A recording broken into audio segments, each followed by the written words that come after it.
Michael O'Connor, originally drafted by the Toronto Argonauts, back up in Calgary, and now gets his first start in the Canadian Football League in place of Nathan Rourke. Cody Fajardo's a starter, is 26-12, folks. He's 5-4, we know that, on this season. Against the Lions, good news, he's 5-2. Looking for a big ball game tonight. Guess who's back? Kyron Moore, a.k.a. Swerve. The last time we saw him, he was wearing number 85. He's changed his number to number 4. Cody Fajardo is definitely happy to have this young man back.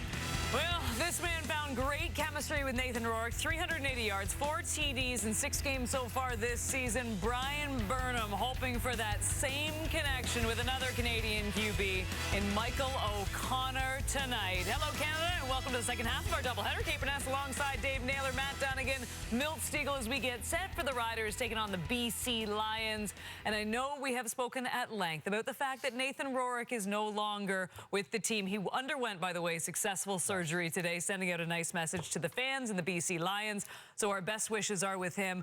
But now we turn our attention to Michael O'Connor. A lot of pressure going in tonight. We know that the Lions are 8-1 and expectations high because of what Nathan Rourke has done, Dave. Yeah, and carrying this torch here, he's a different kind of player. Besides having less experience as a professional, Michael O'Connor is going to need a clean pocket tonight. One of the things that Nathan Rourke did very well, and he developed this when he was in college. Nathan Rourke was a runner. He could tuck it and run. He could throw on the run. And so when the pocket breaks down for BC, he's very adept at finding space to buy time and find a receiver and deliver the ball.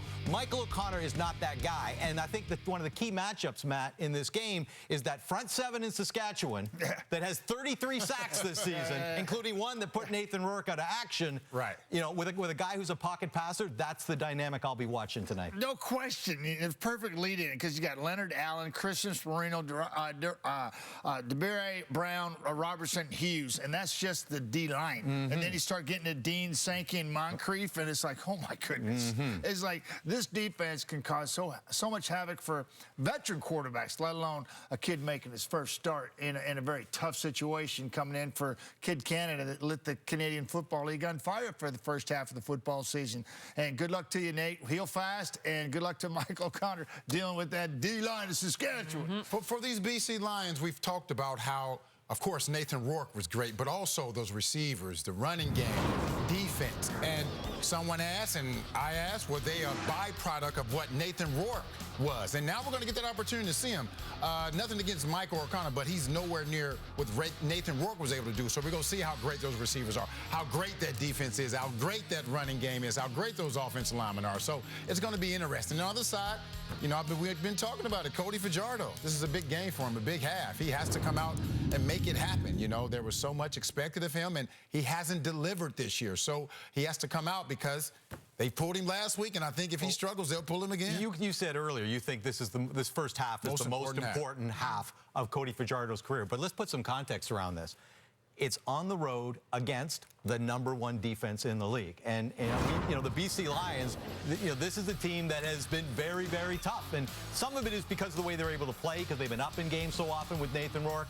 But there's a lot of talent on this defensive line in the second. So you're making an excuse for him? I'm just saying that I would not want to have a game when I'm playing for my job on the road against this team. I don't think anything changes for Saskatchewan. I think this is who they are. I think Craig Dickinson acknowledged that, why he's going for Cody Fajardo. We got one hell of a defense. We got great special teams. We got Lowther kicking the football. And we have got plenty enough talent offensively to get the job done if we just don't turn the football over and play clean football. We know Fajardo's a competitor. Look, I gave you 26-12. He's a winner, right? Sometimes it's not the prettiest, but the kid goes out there and balls, and they are who they are. The Saskatchewan Roughriders are a tough out, and it's going to be. I got them to win in BC today. He hasn't been playing well enough this year. It's evident why what they did last week. Too, Milt. You know that. When you step on the field, you're not hurt. If you're on the field, you're not hurt. That's a weak excuse. I played 14 years. I don't want to hear this hurt stuff. I don't want to hear this hurt stuff. Listen to me, That's weak. That's a weak excuse if that's what you're using for. He's played through it, and he's 26-12. When you step on the field, there's no excuses. I don't want to hear this hurt stuff. I don't care. It doesn't matter. Everyone is hurt. I don't understand your point. Everyone is hurt. Everyone is hurt. I get it, but he's played through that, and so I don't think he's playing horribly. I think needs some help, and I think he's going to get it. I think he's getting healthy, and I think this is a football team. It's a tough out on the road. The kid's a competitor. Well, that was fun. I think we can all agree that we will find out in the first half of this football game whether we will see Cody Fajardo for the entire game or Mason Fine, who, of course, came in relief of their last game. All right, let's take a look at the same game parlay now. Not going to lie, the three of you didn't really do well in the last game. So, hey, I'm saying you're turning it around. We didn't do well, or our picks didn't do well? No, you guys were absolutely terrible. So let's look at this one. Dave, you like Brian Burnham over the 62.5 receiving yards. Matt, you like Cody Fajardo over the 231.5. And Milt, you like James Butler over the 62.5. I love that you all picked the over. If it all hits, it pays plus 589. The Saskatchewan Roughriders looking for a little revenge on these guys. The BC Lions to Vancouver we go next. Thank you, Kate, and welcome to Vancouver, everyone, for the third meeting between the Riders and Lions this past month. There is pressure on both starting quarterbacks tonight. For Cody Fajardo, he gets the ball back, Glenn, after being pulled late in the first half last week at Mosaic, and we all know the story with BC. Nathan Rourke on pace for an historic season, injured and out for a long time, so Michael O'Connor gets his first CFL start. Yeah, Michael O'Connor was originally a third-round draft pick by the Toronto Argos back in 2019, and he gets his first start tonight. He's been dressed in the backup for Nathan Rourke all season long. He's a Vanier Cup champion, played the majority of his college ball at UBC. And then you take a look at Cody Fajardo, and you mentioned the pressure. Last week against this very same BC Lion defense, he was pulled at halftime after just 41 yards passing. He needs a bounce-back game in a big way. And the Riders need a win in a big way in a very competitive West. They come in at 5-5. There is Luchez Purifoy back for the opening kickoff. The Riders won the toss. They have deferred to choose to start the second half. The Lions at 8-1. But many wonder, how effective will this BC team be without Nathan Rourke? It's Corey Vedvik kicking it off to get this game underway, and BC plays into the hands of Luchez Purifoy across the 30, where he is taken down at about the 35. So, Michael O'Connor of Ottawa, a star at UBC, and his first ever CFL start coming onto the field. You got to believe there's some nerves, and you got to believe that Saskatchewan is going to try and send pressure and see if he can handle it early on. Limited reps in the Canadian Football League. I mentioned being drafted by the Argos back in 19, last year in Calgary. Gets his first start tonight. First start, first down. It begins for Michael O'Connor here. Out of shotgun to throw on his first play. Pressure is coming. It's knocked away. Among those coming in was the veteran Larry Dean. It's knocked down. It's second down. So it looked like they were trying to go down the field to Brian Burnham on play number 1 and start number 1 for O'Connor. And why not just say to the Saskatchewan defense, and Jason Shivers, the defensive coordinator, that they're not afraid with Michael O'Connor in there, but it's a good pass rush. And Larry Dean had a chance to snag that. Taking a distance, maybe all the way, so 2nd and 10. BC, O'Connor throwing again. And he completes it to Brian Burnham, who gets it up near midfield. And a first down for the BC Lions. Gain of 18 yards. You know, all reports out of the Lions practice facility is that they haven't really changed the offense at all between he and Nathan Rourke. He is going to run the offense that Nathan was running, and it's the way it started, and that looks pretty good on that crossing route to Burnham. Nice accuracy on the throw. With that catch, Brian Burnham goes over 7,000 yards for his career. 1st and 10 near midfield. Throwing again. Complete again to Lucky Whitehead.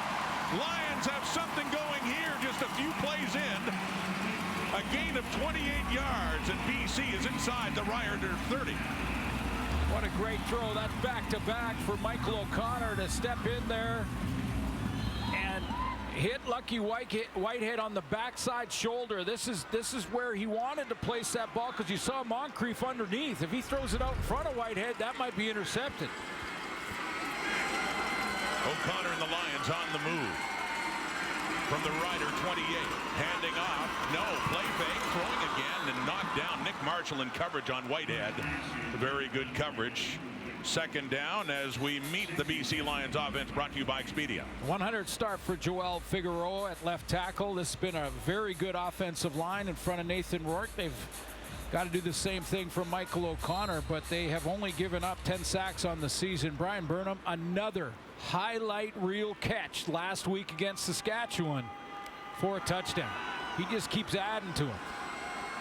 Derek Moncrief all over him, still managed to bring it in with one hand. Great catch. 2nd and 10. Michael O'Connor. He's coming, gets it away. No, beyond the outstretched arms of Burnham, who's pleading for a call, but no flag is out. 3rd down, and the field goal team will come onto the field. Pete Robertson getting a little pressure. He got back in the lineup last week after missing a few games due to injury, and he comes around the corner again on Joel Figueroa. He provides the pressure, but again, the release and the throw in a pretty good spot, really, where only Brian Burnham had a chance at it, and it just didn't connect. But O'Connor's first drive goes down with a chance to put points on the board for the veteran Sean White. 14 of 16, longest 50. This is a 35-yard try for one of the more consistent kickers the CFL has ever seen. Drive 1, down for points. That was O'Connor. Now Fajardo under pressure as well, coming out for Saskatchewan's first possession and a 3-0 BC lead. This was last week at Mosaic Stadium. Cody Fajardo, a rough start. He went 8 for his first 13. And he threw a couple of interceptions as well, including that one to Marcus Sales, overthrowing Duke Williams. And facing a lot of heat. That was the Purifoy pick, and ultimately, late in the first half, he was pulled, and he was not happy about it. He and Craig Dickinson sorted it out afterwards. So he gets the start tonight. 1st and 10 from the 40. Frankie Hickson getting the start at running back after the hand injury to Jamal Morrow that has put him on the 6th game. Well, you're right. There's lots of pressure, but Craig Dickinson did not waste any time telling Cody Fajardo that he will return as the starter the next week, and told Mason Fine the same thing. 2nd down and 7. Dumping it off. Kean Schaefer-Baker. Another one who's in a different position tonight on the inside, and the spot normally held by Duke Williams, who's also on the 6th game. So Schaefer-Baker might be getting more business tonight. Well, he should. I mean, whether Duke Williams was playing tonight or not, they should get the ball to Schaefer-Baker. Early in the season, when they were 4-1 their first 5 games, he was seeing all kinds of targets. Not so much in the last 2 games. Working tempo now, and a 1st and 10 at the 51. Handing it off to Hickson again. Finds room, and a flag comes out late after he gets across midfield. This one's coming back. Holding, Saskatchewan number 49. 10-yard penalty, remains 1st down. The fullback James Tuck on the hold, negating that gain by Frankie Hickson. Yeah, the Riders will play with the fullback sometimes as a tight end. That's exactly what happened on the last play, and he got caught holding off the edge. So that pushes it back to the 41 and a 1st and 20. Fajardo steps up, throws it and completes it to Samuel Emelis. Back starting in the wide out position with the injuries to that receiving core of Saskatchewan. Well, it's offensive line. You mentioned it through that highlight pack from last week, Rod. It's offensive linemen that just got to play better. I mean, they got to give Cody Fajardo more time to throw the football. They've allowed 37 sacks on the season. That's worst in the CFL. 5 last week against the Lions. There's Frankie Hickson. He's playing for Jamal Morrow, as you mentioned. So they get 10 yards back. Just a little over 10 to go now, and a 2nd down. Dumping it off, completing it too. That's Jake Hardy. A rare touch for Hardy, the veteran out of the University of Calgary, picks up 8 yards. Still 3rd down coming up. 3rd and long 2 on the Lions side of center field, and interesting decision for Craig Dickinson, who looks like he's tempted to go for it here. He is. Big 3rd down coming up here. Ball nosing up to the BC 51. Maybe trying to pull him offside. Nope. They're going to do it. Pressure's coming. Gets it away. Schaefer Baker. No. That close with TJ Lee on him. Looked like it just got to the fingertips, but down with Lee in coverage. So they took the chance and they turn it over on downs. Schaefer Baker. Nearly a big first down. Instead, it'll be BC ball. O'Connor coming back on. Nathan Rourke was having a season for the ages. Just look at what he had been doing so far through 9 games, and now we don't know how long he's going to be out after that foot injury last week in Saskatchewan. Yeah, and this is a strange injury, one you don't see very often, this Liz Frank strain of his foot. And the story is on hold. It's not done, it's not over, it's just on hold for now, and it's Michael O'Connor's turn at the starter spot for BC. Passing deep again, airing it out. He's been throwing a lot in this first start for him, and that was an attempt for Keon Hatcher going incomplete. But O'Connor certainly hasn't been timid. First possession, they drove down for a Sean White field goal. Yeah, for Michael O'Connor, it's tough because obviously the entire team is, concerned with Nathan and, hope for a speedy recovery with him. Disappointed that that injury happened last week in Saskatchewan, but this is his chance to get out there and show what he can do. And what he just showed us, even though it was incomplete, is his arm strength. That was a long throw. I want to say 60-plus yards down the sideline. He really can throw the ball. Strong arm. Second down and 10 at the BC 51. And there's the heat. They blitz him, and Larry Dean gets to him. Down goes O'Connor back at the Lions 40, and they're going to have to punt it away. Little stunt and blitz action from the Saskatchewan defense, and not surprised at all. They are going to try to hit the gaps. Larry Dean to the right of the goalpost there. I wanted the first arrow. He went outside and around. And James Butler was in charge of trying to stop him. Couldn't get it done. One of the leading tacklers in the league gets to Michael O'Connor. There's Kyron Moore now wearing number 4, and it'll go to Mario Alford instead. It's Moore's first game of the season. 52-yard punt by Stephen Flintoff, and Mario Alford, ever dangerous, gives Cody Vajarno a better place to start, getting it up near the Saskatchewan 40 on a Friday night in Vancouver. Cody Vajarno was not at all happy when his head coach Craig Dickinson benched him late in the first half last week, but Dickinson does not regret it and explains the decision this way. Main thing is I hope that Cody was able to sit back and watch for a half. He's always been under the gun the entire time, and it gave him a chance to sit back and watch, and maybe he got a little new perspective on things. He's still our best chance to win a championship, we feel like, and we still got great confidence in him. He's won a lot of games. But it was tough to pull him, but I felt like it was something that had to be done at the moment. And he fakes the handoff, and he takes off. We've talked a lot about that, about his decisions to run with the football with a knee brace on, but he's been able to do it well. And as you said, for Fajardo, there was no question about going back to him.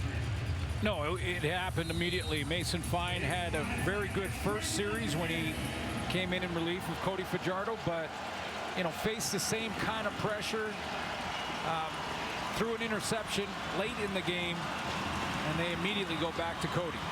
On a 2nd and 3 after he gained 7. He's on the move again. And coming in and taking him down, Sione Tuhema back in the Lions lineup, and a big tackle on that 2nd down play to force the Riders to punt.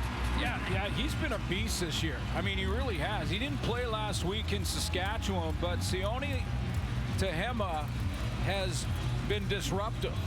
Really quick to the ball. I mean, he can redirect and get fast like a linebacker, but he's playing the rush in, and he's part of the rotation here in BC.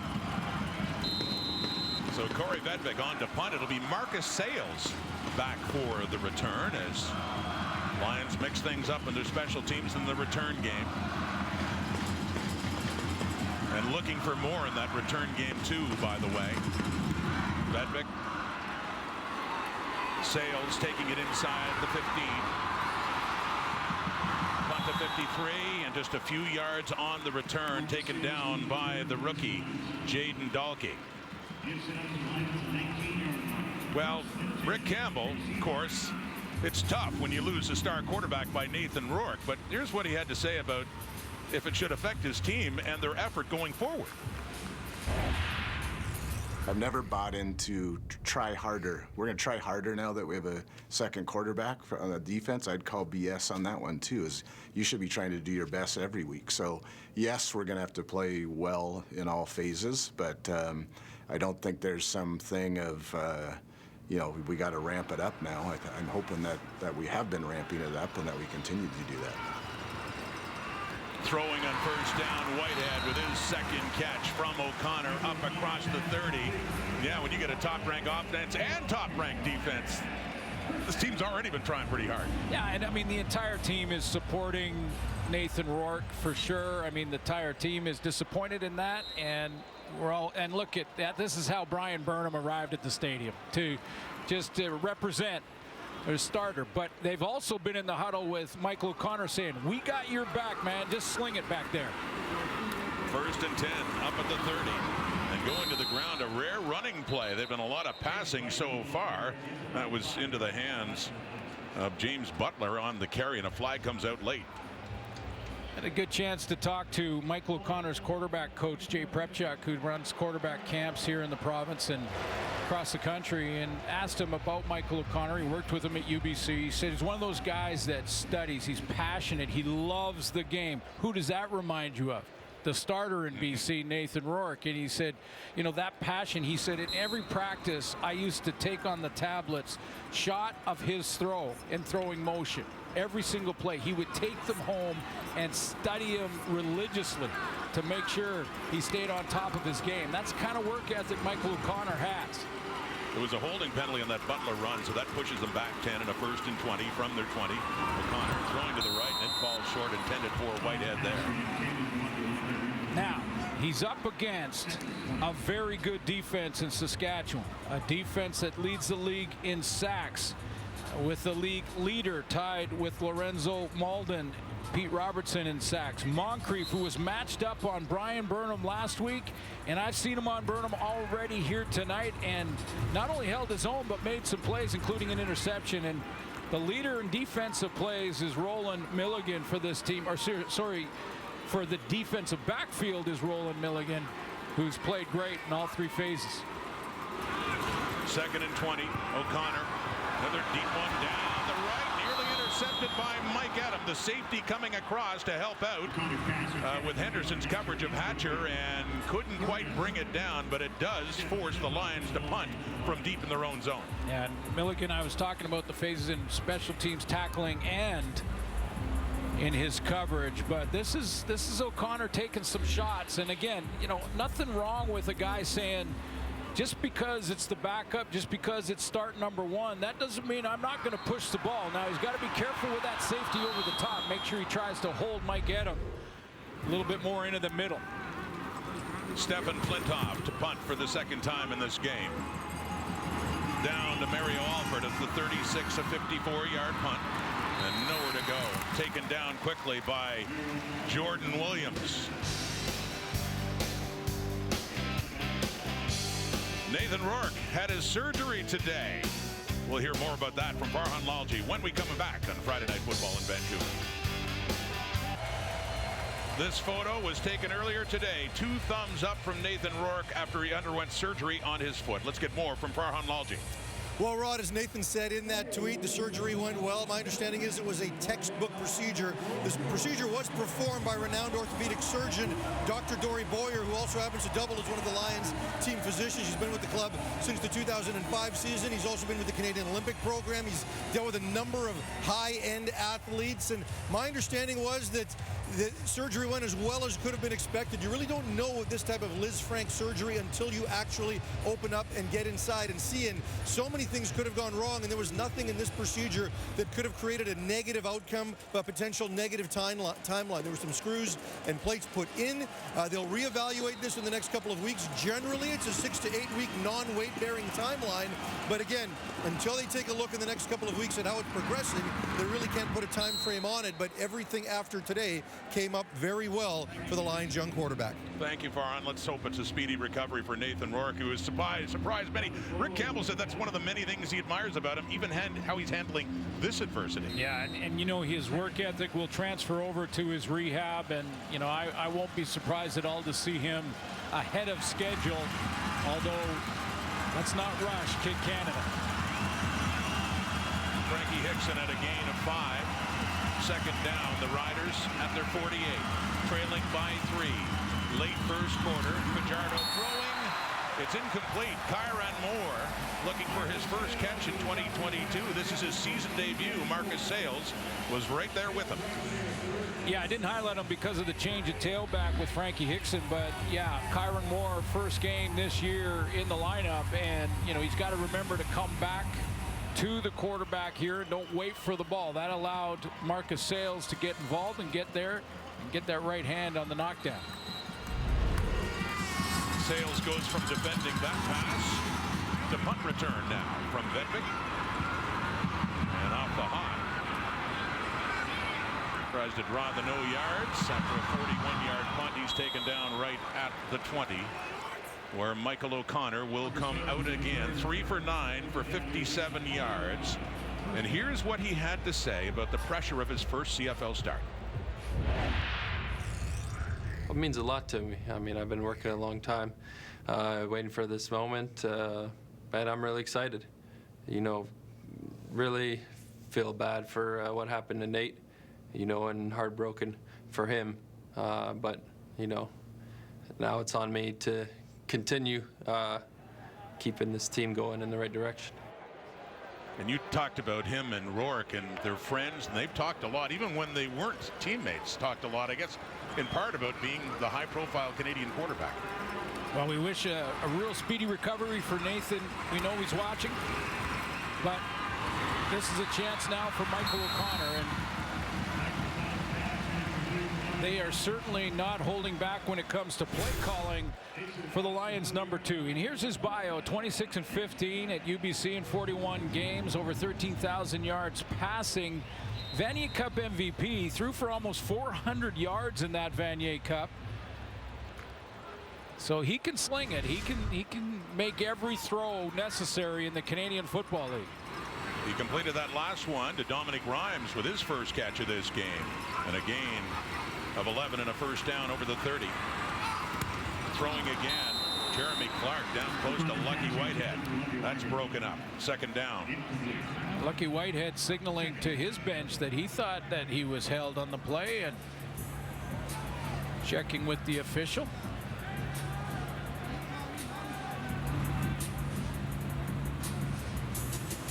I'm a little surprised, to be honest with you, that James Butler has not really been a factor in a quarterback's first start. He has not had a touch, not one rushing attempt so far tonight. Last week, 13 carries for only 16 yards. That's a guy who had 4 touchdowns in the first half of this season against Edmonton. Second and 10, BC 31. Off to the left, and coming in to jump that was Roland Milligan in front of Brian Burnham, just a little bit high. Third down. Yeah, he's been quite the find to get Roland Milligan, and the way he's played this season, he undercuts this throw and almost has it, but Brian Burnham also had a chance. It's just the distraction by Milligan. I'm not sure if he got his hand on it or not. Yeah, he did. He tipped it on the way through.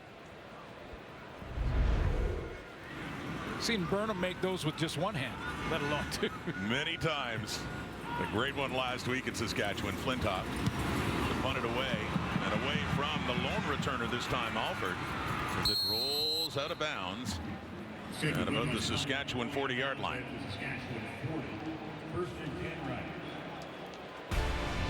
And the CFL on TSN will continue. Week 12 wraps up tomorrow. Jalen Acklin and the Red Blacks taking on Kenny Lawler and the Elks. A rematch last week. Edmonton really put it together in the second half to win that one going away. So important, of course, especially for these two teams, and a big one for the Elks and Red Blacks on TSN tomorrow. Nick Arbuckle getting the start at quarterback, by the way, for Ottawa. From the Saskatchewan 40 over the middle, complete to Schaefer. Baker breaks free midfield and nearly kept his feet, but still he has a good gain for a first down in the Lions zone, a gain of 18 yards. Yeah, I know a lot of Rider fans this week have been saying on radio and different call-in shows and podcasts to get the ball to Keon Schaefer Baker. Run the ball more and get the ball to Keon Schaefer Baker has been really what most of Rider fans have been talking about all week. The BC 52 complete again, a short pass. Jake Hardy with his second catch of this game. Boom Guachim had a big game last week. Hardy's trying to shake off that last hit, but take a look at the starting lineup for the BC Lions. Well,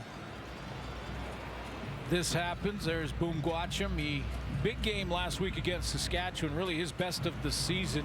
Matthew Bett still leads the team with 5 sacks, but the leader in defensive tackles is Jordan Williams in the linebacking core. They do get Bola Combo back on the roster tonight, but won't start on defense just yet. They're going to ease him back. And there's former Rider Luchez Purifoy, who had a pick against Saskatchewan and Cody Fajardo last week.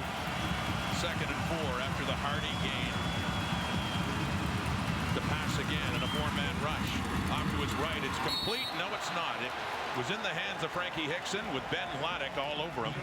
He dropped the ball going down, so 3rd down coming up again here for the Riders. Ben Hladek was in coverage. He's a linebacker out here on Hickson, and that's why they do this. They take the tailback Hickson out and put him wide so they can see if it's man-to-man, and then he runs a bang route. He catches that on the edge. He's got room to run, but a great play in the knockdown to stay right with him was Ben Hladek, and he knows that Bola Combo is close to returning to the starting lineup. That's a big play on defense. That would have been close to a first down as well. Instead, Vedvik standing back at the Rider 50. Open to pin BC deep in this final play of the first quarter, down to the 15 for Sales, and he does get it up across the 20-yard line. 15 minutes in. There were points early. O'Connor in that first possession for the Lions. They went down the field and led to a Sean White field goal, but no points since. 3-0. Second quarter coming up. Friday Night Football at BC Place. Here are the numbers through one quarter. By the way, that's 3 straight quarters now. The Lions have shut out the Riders. They have just the 3-0 lead, but an impressive first start for Michael O'Connor, who's trying to step out of the shadows of Nathan Rourke. A couple of great throws right out of the gate, but 0 rushing yards. It's something that they can improve upon in this second quarter. I think it's important for BC Lions fans now to not try and compare Nathan Rourke to Michael O'Connor. They're different players, they're different people, and Michael O'Connor is like 99% of the rookies playing in their first start. There's going to be ups and downs. Nathan Rourke is a phenom. Nathan Rourke was the best quarterback and the best passer in the league in the first half of the season, and it really wasn't that close. And, you know, to try and compare O'Connor to him is just not fair. This is start number 1. He's going to have some highs and lows. Got off to a good start with 2 really good throws in that first series. And they have the ball as the second quarter begins. A 1st and 10 from their 22. There's a handoff. James Butler.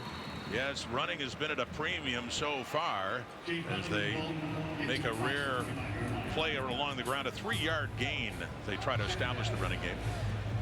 Yeah, you mentioned that he didn't have a lot of rush yards last week, and this is a good defense against the run, but Jordan Maksimic can really help Michael O'Connor with getting some success on first down and getting James Butler involved. That's his first carry tonight. Even that, we draw. Up to the 25, 2nd and 7 after that 3-yard gain by Butler.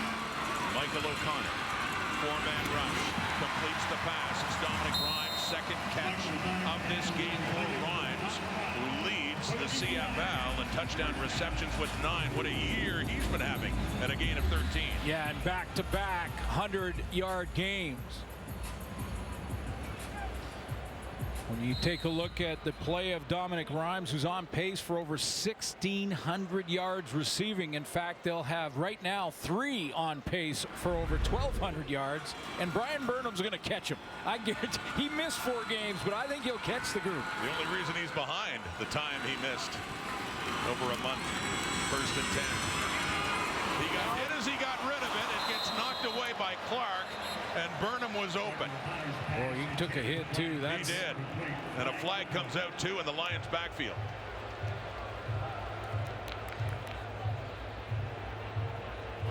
Major foul, roughing the passer. Saskatchewan number 53. 15-yard penalty. An automatic first down. Darnell Sankey, the middle linebacker, coming in and gets called for roughing Michael O'Connor.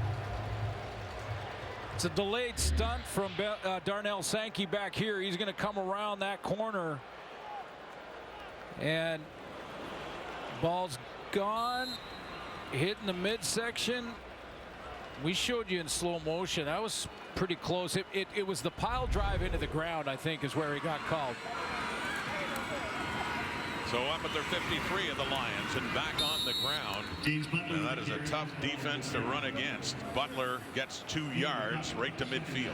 Yeah, it was the pile driving down. I mean, you just make a tackle. Darnell Sankey's been one of the best in the league at doing that. 59 defensive tackles coming in, and he's added a couple of sacks, but Sankey just can't drive him or pile drive him down or ragdoll him into the ground, and that's where he gets the call.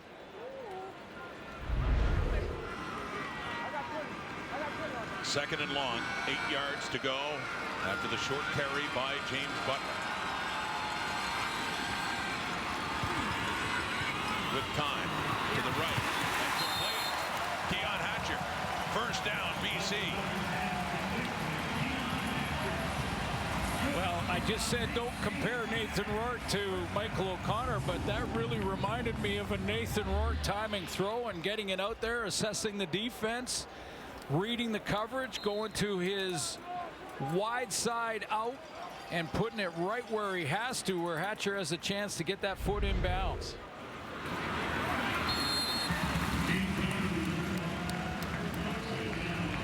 And on that first down and a gain of 7, biggest running gain for the Lions and James Butler in this game.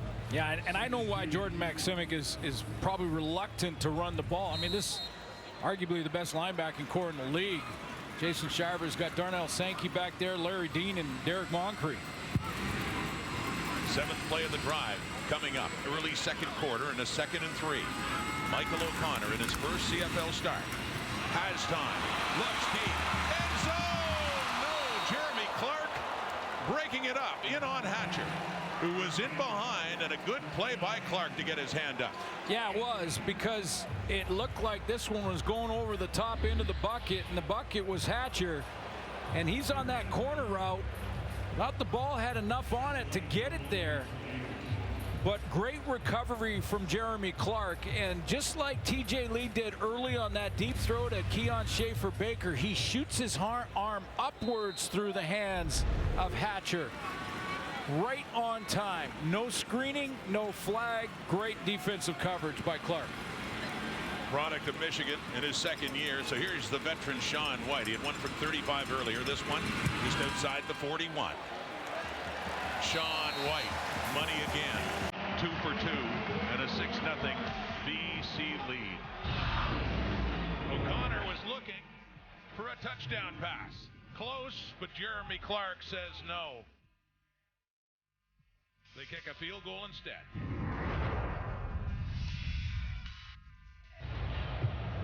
Among those enjoying the game tonight, the Bublé's. Yes, the legendary Michael Bublé in the house here and enjoying his BC Lions. What a star. Wow.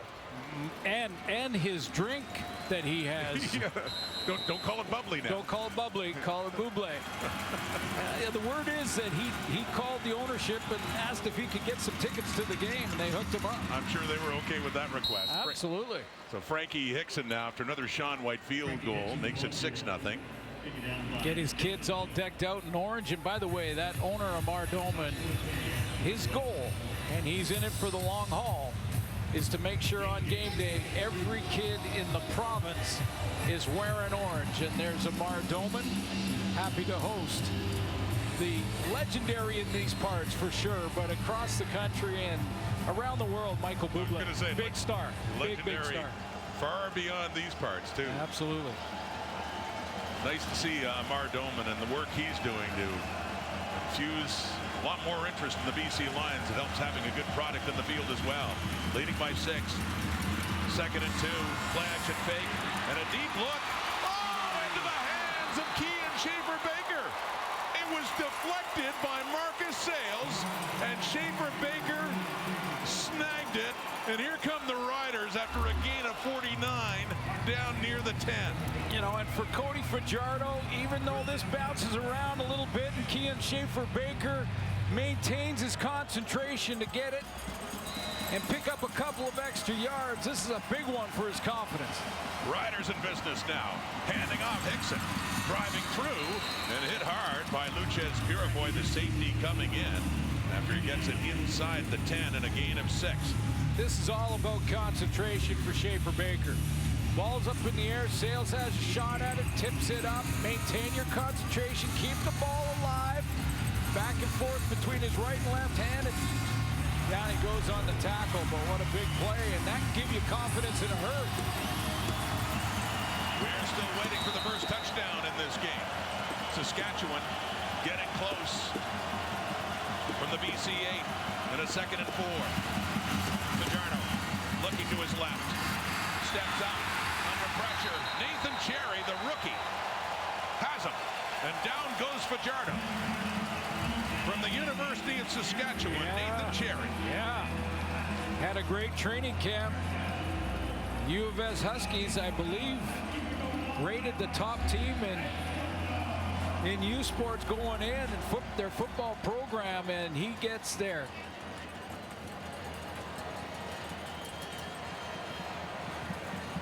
One-on-one with Logan Bandy right over the center, and the coverage good. The coverage downfield pretty good. That was the assist. But Nathan Cherry, U of S Husky, got home against the Calgary Dino, and it leaves Saskatchewan with a field goal try, a 20-yarder by Brett Lother, pushing and shoving after the fact there. But the Riders are on the board after that big play to Schaefer-Baker. The rookie Cherry make sure they go no further.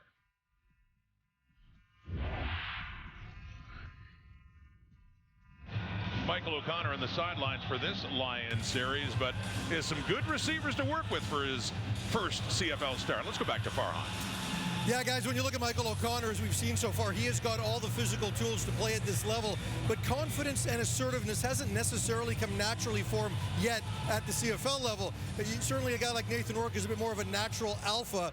This year, however, O'Connor's made every effort to change that. As soon as the regular season began, when the offensive group got together in meetings, O'Connor was much more vocal, asked a lot of questions, made a lot of different points during the meetings. And when they went out onto the practice field, Jordan McSimic, the offensive coordinator, always wanted to make sure that the additional quarterback stood near the huddle. They were behind Nathan Rourke, made sure that they got all the calls and put them on in. During those times, O'Connor actually tried to verbalize to himself what the calls were that he was getting in, but he was a little louder than he thought, and the receivers had sometimes kind of poked a little bit of fun at him for being a little bit too loud, so much so that when Rourke this week began as the backup, he was on his cart, he actually went in to the same huddle, and before O'Connor could call a play, Rourke called the play. It was a bit of a moment of levity for the entire receiving corps. They wanted to make sure that O'Connor loosened up a little bit for all of this, and again, the one thing with O'Connor, he's making every effort to do all the little things to make sure everyone believes in him. Quiet by nature, but looking to make a good example in this start. As said, he's off the side. Antonio Pipkin has been at quarterback for the Lions. Yeah, and not pulled from this game. You know, Antonio Pipkin was in a run series, and BC Lions clearly have set that up for him because that was back-to-back sort of option type plays for Pipkin. he's not been pulled and Michael O'Connor not benched. So Pipkin carried on one and the fullback David Mackey on the other, but it is a 3rd and 4 to BC 46 and Stephen Flintoft. We'll get this one away with Mario Alford. Standing back at his 10, a good punt, chasing him back near the 5, 58-yard punt. Good coverage by the Lions special teams to take Alford down. Biggest play of the game so far to set up the Riders in scoring position, coming from Kean Schaefer-Baker, moving inside for this game tonight.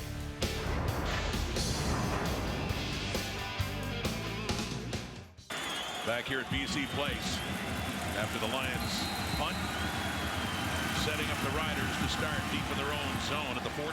They have 3 on the board from their last possession. 6-3 the score. 6.5 till halftime. Fajardo trying to set up a screen. Gets it off to Hickson. Down at about the 15.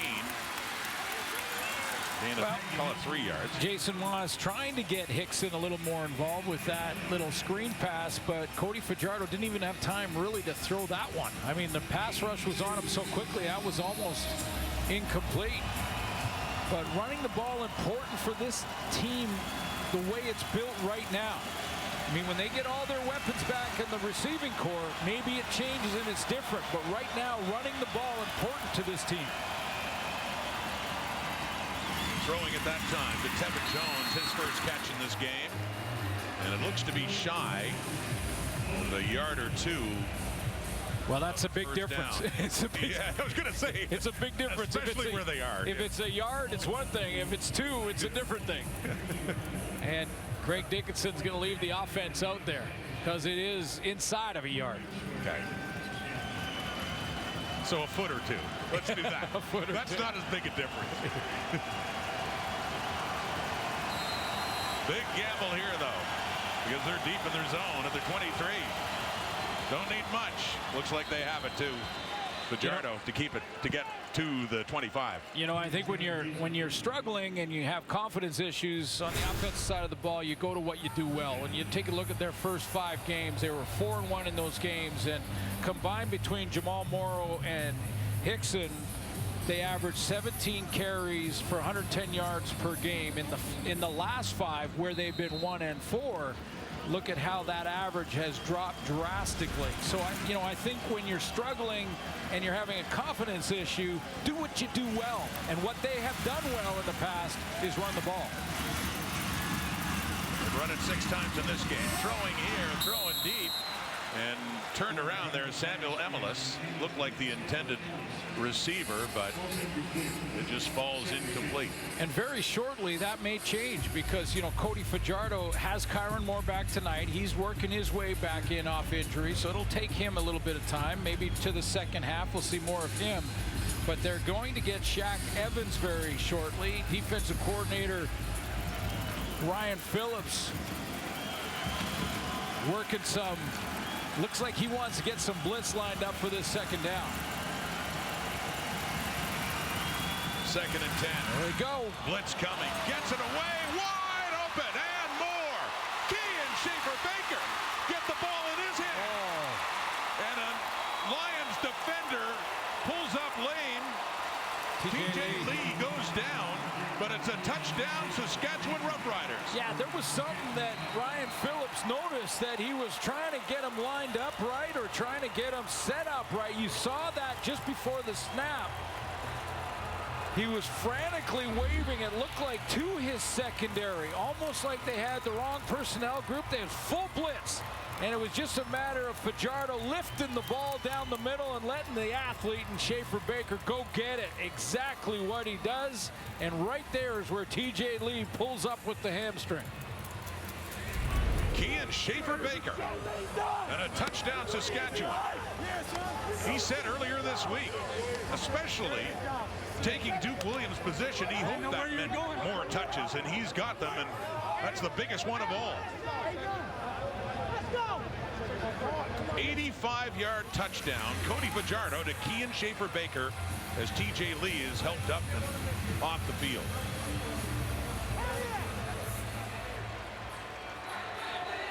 in his second year out of the University of Guelph.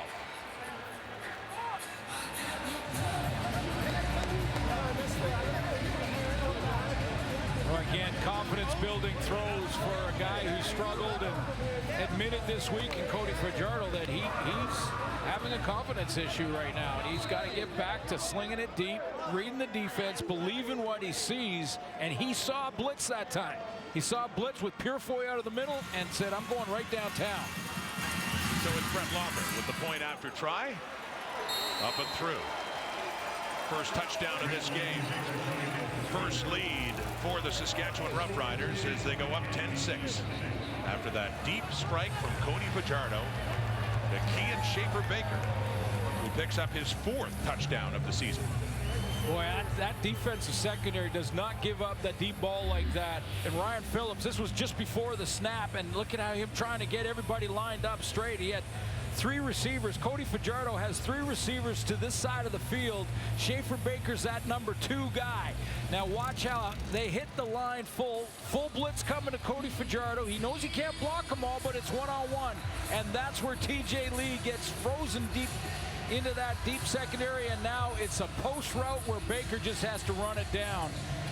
And then unfortunately for TJ Lee, he's got a muscle issue right there, but that was a correct read. Both Schaefer-Baker and Cody Fajardo recognized it, and Ryan Phillips couldn't make the change in time. Game of inches and seconds, split seconds. Kian Schaefer-Baker, 4 catches, 160 yards, and a touchdown. Remember, he had that big one earlier off the deflection of Marcus Sales that set them up for a field goal, so he's having a night so far. And the Riders have the lead.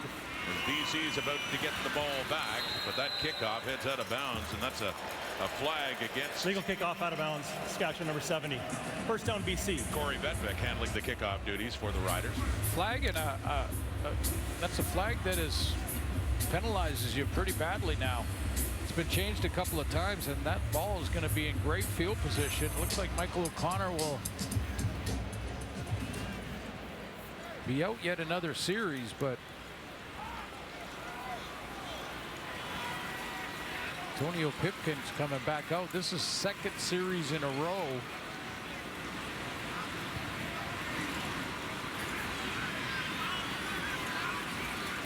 But great field position at their own 50. And you kick it out of bounds.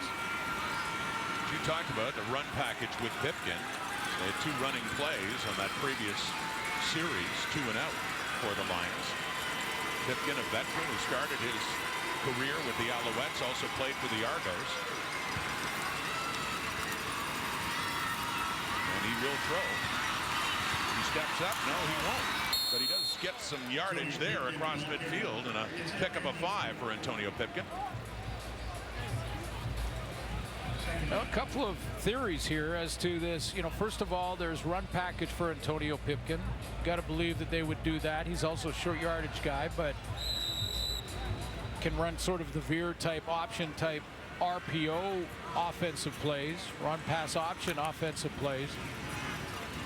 And maybe a chance for Michael O'Connor to watch a couple of series from the sideline. He was getting some attention on the sideline from the training staff, and I wonder if it was that hit by Sankey earlier that has shaken him up and led to a roughing the passer. So we'll look into that. But that's complete from Pipkin to Lucky Whitehead for a first down. 3-minute warning coming up late. We'll try to find out what's going on with O'Connor.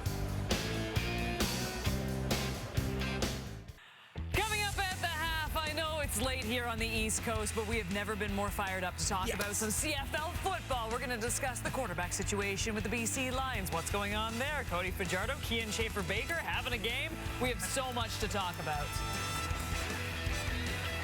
And Kate, the question here is about Michael O'Connor and his health status. He's talked to the medical staff, but still with helmet in hand. He's on the sideline. Antonio Pipkin on a first down from the Rider 46 is the Lions quarterback. Throwing quickly to his right to Dominic Grimes inside the 40. And he got up quickly. He's not touched by the Rider defender, so he gets it inside the 35. Take a look at the work from Dominique Grimes on this quick out. Timing throw from Pipkin. Throws a little bit inside, but he wasn't touched. Yeah, you can go down and make the catch. You got to be touched down by contact. He wasn't. Got a few extra yards. Gain of 13 for Rhymes, one of the top receivers in the CFL coming into the week. Second in yardage at the 34. So BC trailing by 4, but with a chance to get closer, perhaps retake the lead before halftime. Pipkin at quarterback, moving around, tries to get the edge, pick up some yards, flags come down. He gets down to about the Rider 26, but a flag is down.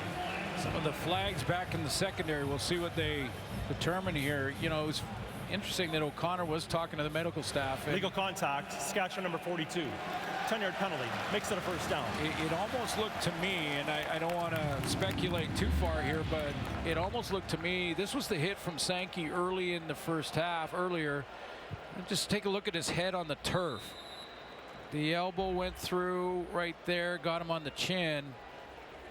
So I wonder if there's some lingering effects, and it almost looked like he was trying to talk the medical staff in to put him back on the field.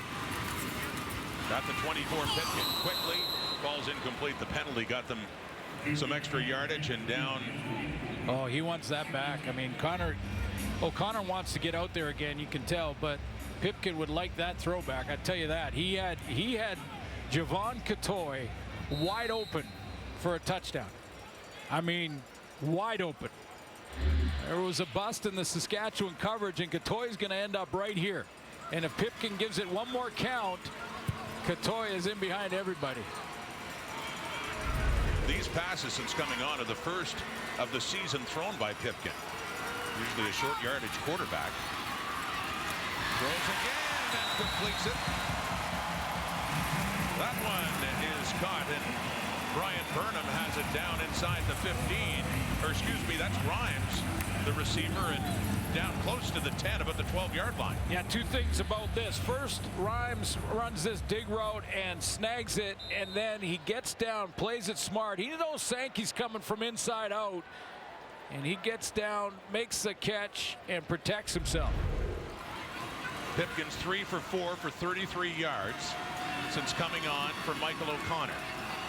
They got something going here late in the first half. On the ground, the fullback David Mackey with his second carry of this game and a gain of 2. Both these defenses very good against the run. I mean, both well under 100 yards. In fact, Saskatchewan's under 90 a game and around 85, and the Lions are #1 in the league against the run. So I understand offensive coordinators being reluctant, but I think you got to have that balance. DeMarcus Christmas, number 94, in there. Up front inside Riders. 2nd and 10, Saskatchewan 12. Less than a minute and a half until halftime. Pipkin looks to the end zone.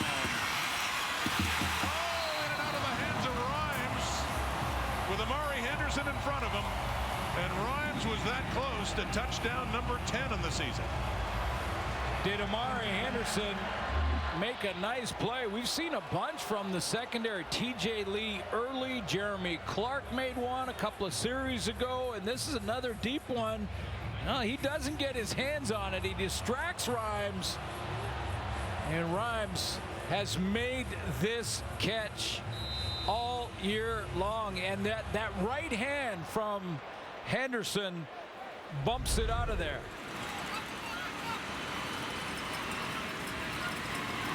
But a 19-yard try as Sean White goes 3 for 3 on the night. And with 1:14 on the clock until halftime, the Riders still lead, but that lead is down to 1 point, 10-9. Well, this is second effort, because I thought with the left hand, Amari Henderson may have tipped that with the left hand, and that's what caused the issue, because Rhymes makes this catch in his sleep this year.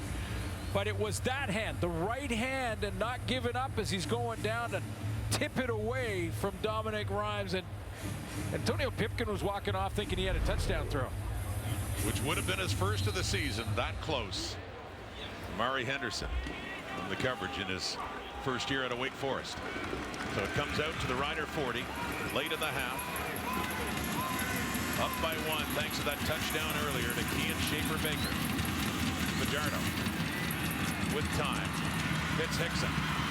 Hickson, after the catch, gets across the 50, close to midfield, and a first down after a gain of 12. You know, one of the things you get with Frankie Hickson when he comes in is you get some top-end speed. You know, that time he got tripped up there, but if he can get it in some space and get an angle on defenders, that guy can fly.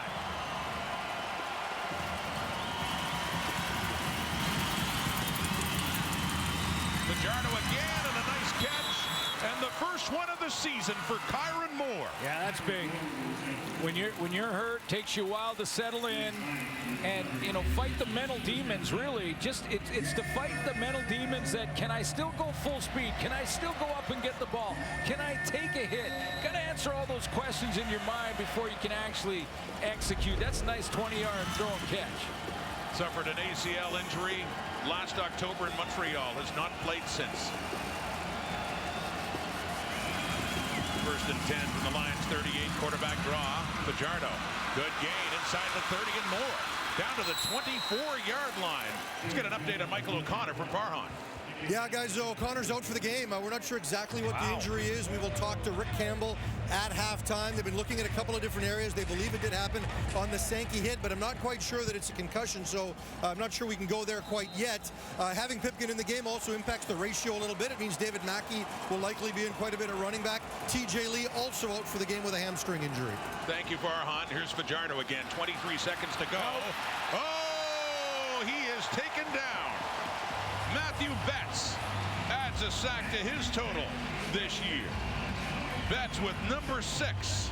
And a big one it is, with the Riders pressing late in the half. He's just having a great year. I mean, this is his best year. I know it's just year 3 in the CFL, but he's really cut it loose in this one. He was one-on-one on that edge with Andrew Lauderdale. Back to Hickson on There's the that ground. speed. There's a burst by Hickson. What a run, Frankie Hickson. Yeah. 8 seconds on the clock as he gets it close to a first down, a gain of 17. Yeah, there's some guys that just have that acceleration, that 0 to 60 in a split second. 8 seconds left. I don't know if you risk one more play here. Well, it's 3rd down 2 anyway with about a yard to go. Right, but I mean, like, your yard, so you get the first and then take a shot. I don't know if you have. With 8 seconds, I don't think you have time to execute 3 plays. They want the points. They have a great shot at it here with Lawther. 1 for 1 in the night, and another short one. First from 20. This would be put down at around the 22. So the Riders do respond after BC got to within 1. Confidence boost for Cody Fajardo, to be sure, as Lawther. Well, a flag comes out after the ball sails through, and that would be the final play of the first half.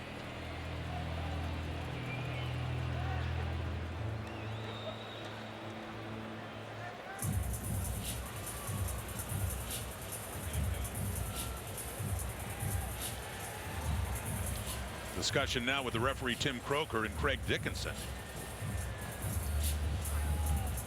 They'll take the points, decline the penalty, and go in at halftime. How about that? That's what it's looking like as he clapped his hands. Pyramiding against BC is declined. The field goal is good, and the half is over.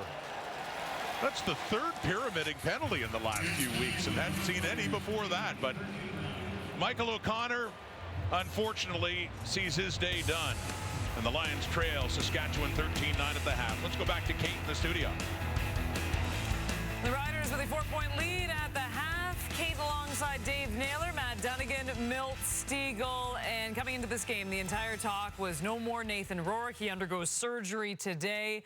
And now Michael O'Connor is done for the game. As Farhan mentioned, we do not know what this injury is next. Antonio Pipkin will come in. I mean, he's played fairly well, Milt, but I mean, it's just such an unfortunate, series of events for the BC Lions at this point. Yeah, it has to be disheartening. First of all, for Michael O'Connor, and I know he didn't want to get to play under these circumstances, Nathan Rourke getting hurt, but I'm sure he was happy he was getting an opportunity, and now you see something like this happens.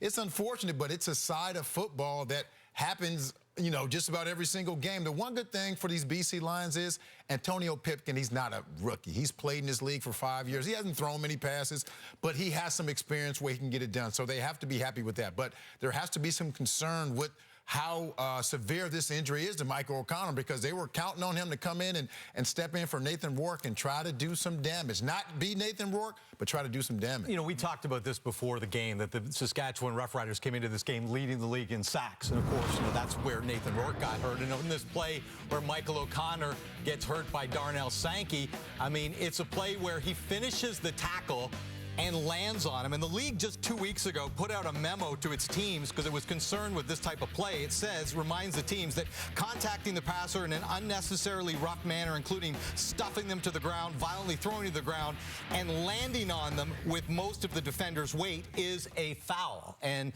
I see some conversation on Twitter, people saying that's not roughing the passer. Absolutely. The way it has been defined to the teams this year by the league, again, restated in a memo 2 weeks ago, that is roughing the passer. And that's why the league doesn't want that kind of play allowed, because it knocks quarterbs out of games. I call it stapling, right? Yeah. You staple them to the turf, and then you drive them, pile drive them with the shoulder. It's tough to be a quarterback right now. You look what happened to Schultz and Evans, you know, the first game, you know, and Evans admittingly that he's hurt now. This is just crazy night of football. Now, let's stay with the quarterback theme now. Cody Fajardo, we mentioned it coming into the game. A lot of pressure knowing that Mason Fine came in the last game for him. Bit of a rocky start, but he has calmed down, and that confidence booster throw to Kean Schaefer-Baker especially. Hey, you know, Milt and I are going at it, talking about it, whether he's playing injured or not. That's what all pro athletes do, and they work through it. Here, this has been a issue of mine with Cody Fajardo, underthrowing the deep ball on a consistent basis. And here, you saw it on cover 0, incomplete. Here, he gets a little help from Kean Schaefer-Baker, and a brilliant catch. And again, they get 0. He stands tall, and he spots a wide open, his man, Kean Schaefer-Baker, and he takes it to the house. And that's why you've got such big numbers for Cody Fajardo in that first half. But you have confidence, and you saw how that opened up the offense, and they started to run the ball with Frankie Hickson, and this is a difference. Last 2 games, look at this, 171 total yards, 225 in the first half for Cody Fajardo. The deep ball is your friend in the Canadian Football League, only working with 2 downs, and you got to be able to sling it out there on a regular basis, Kate. And when the first half, Cody Fajardo started finding a little groove with his tall receiver, Kean Schaefer-Baker. All right, well, so much to talk about in the first half, but we also need to talk about the early game that is coming up right after this.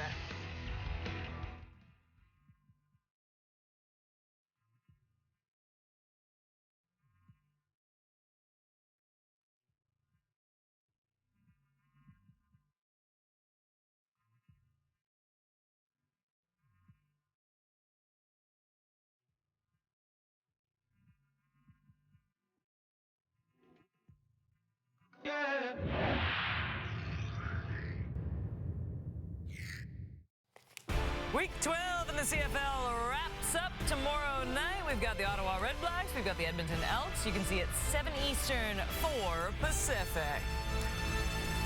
Highlights from your early game. Ty Katzing and the Argos pick this one up in the third quarter. Matthew Schultz taken down for the sack, and he hurts his throwing hand. Schultz, who took over for Dane Evans in the first half, is forced to leave the game. Ensuing drive we go. McLeod Bethel Thompson going to find DeVaris Daniels. 6 Argos take the lead with the extra point. Make it 20-19 for the home team. So back into the game comes Evans under pressure. And he's going to be picked by Jamal Peters. It's his second INT in the game. Argos, they get the ball back. And McLeod Bethel Thompson, this time going to connect with Markeith Ambles, who leaps into the end zone. McBeth finished with 258 yards, 3 touchdowns in the game after a very slow start. He got it together. To the fourth we go. Evans going to be intercepted by Peters for a 3rd time. This one's taken back to the house for a touchdown. Toronto outscores Hamilton 27-4 in the second half as they get back to the win column. 37-20 the final of this one. So a huge win for the Argos, and these 2 teams, by the way, meet again on Labor Day Monday. But when it comes to the Hamilton Tiger Cats, Schultz goes down with that injury. Dane Evans just has an awful game. He admitted blame after and said he was hurt as well. It's just chaotic, it seems, right now. Yeah, it was a bit of a nightmare night for Dane Evans. And if you think of the things that have really plagued him through this season, it's ball security and not being able to stay healthy. And he throws 3 interceptions in the game and fumbles, and he comes out of the game hurt. And more than that, Matty, you just, when you watched him, I mean, there's nowhere to hide when you're the quarterback having that kind of day. He just looked kind of tortured during that time. He had to come back into the game after Schultz went out with the wrist injury. It's redundant. It's superfluous. It's just absolutely over and over. And the decision making. You know, Dane says he's never been through this before, and he's going to work really hard to fix it. Well, he better, because this is professional football, and there's no time for indecisions and poor decisions on a consistent basis when you're in a race. Toronto moves to 5-5, and you're at 3-8.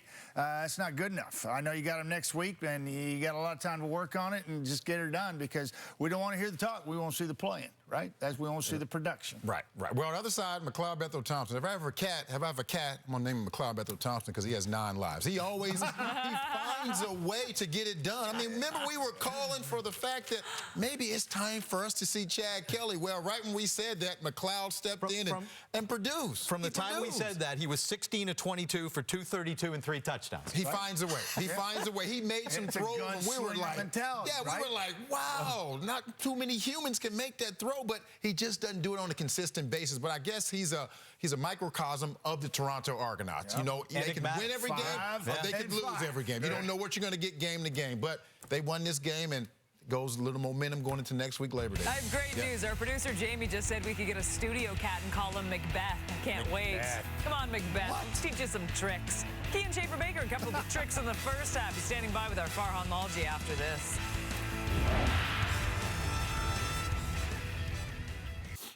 Riders currently up by 4. What stands out, Matt Dunnigan? Well, big plays, Kate. Just got to have in the Canadian Football League. We saw that late there in the second quarter. Cody Fajardo and Kian Schaefer-Baker got her going, and that's why you see only 8 first downs, but 225 yards passing in the lead in the first half. All right, let's get you over to Farhan Lalji, who is standing by with Kian Schaefer-Baker.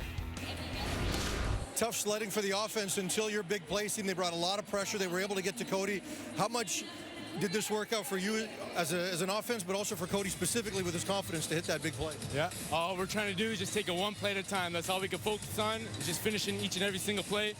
A couple times we came up short, and that's what we're looking to build on in the second half. For you personally, we talked coming into this game about needing more targets, 4 catches, 160 yards. You comfortable now with a bit more action here from the inside spot? Oh, yeah, especially with all the guys around me. It starts with the guys up front, the O-line. They're doing a phenomenal job blocking. Number 7, he's having a phenomenal game, and then it's on us receivers to just keep going and carry the way. Thanks for this, kid. Yes, sir. God bless. And we are hoping for a fantastic second half. Saskatchewan currently up 13-9 over the BC Lions. We will get you back to Vancouver with Glenn and Rod right after this.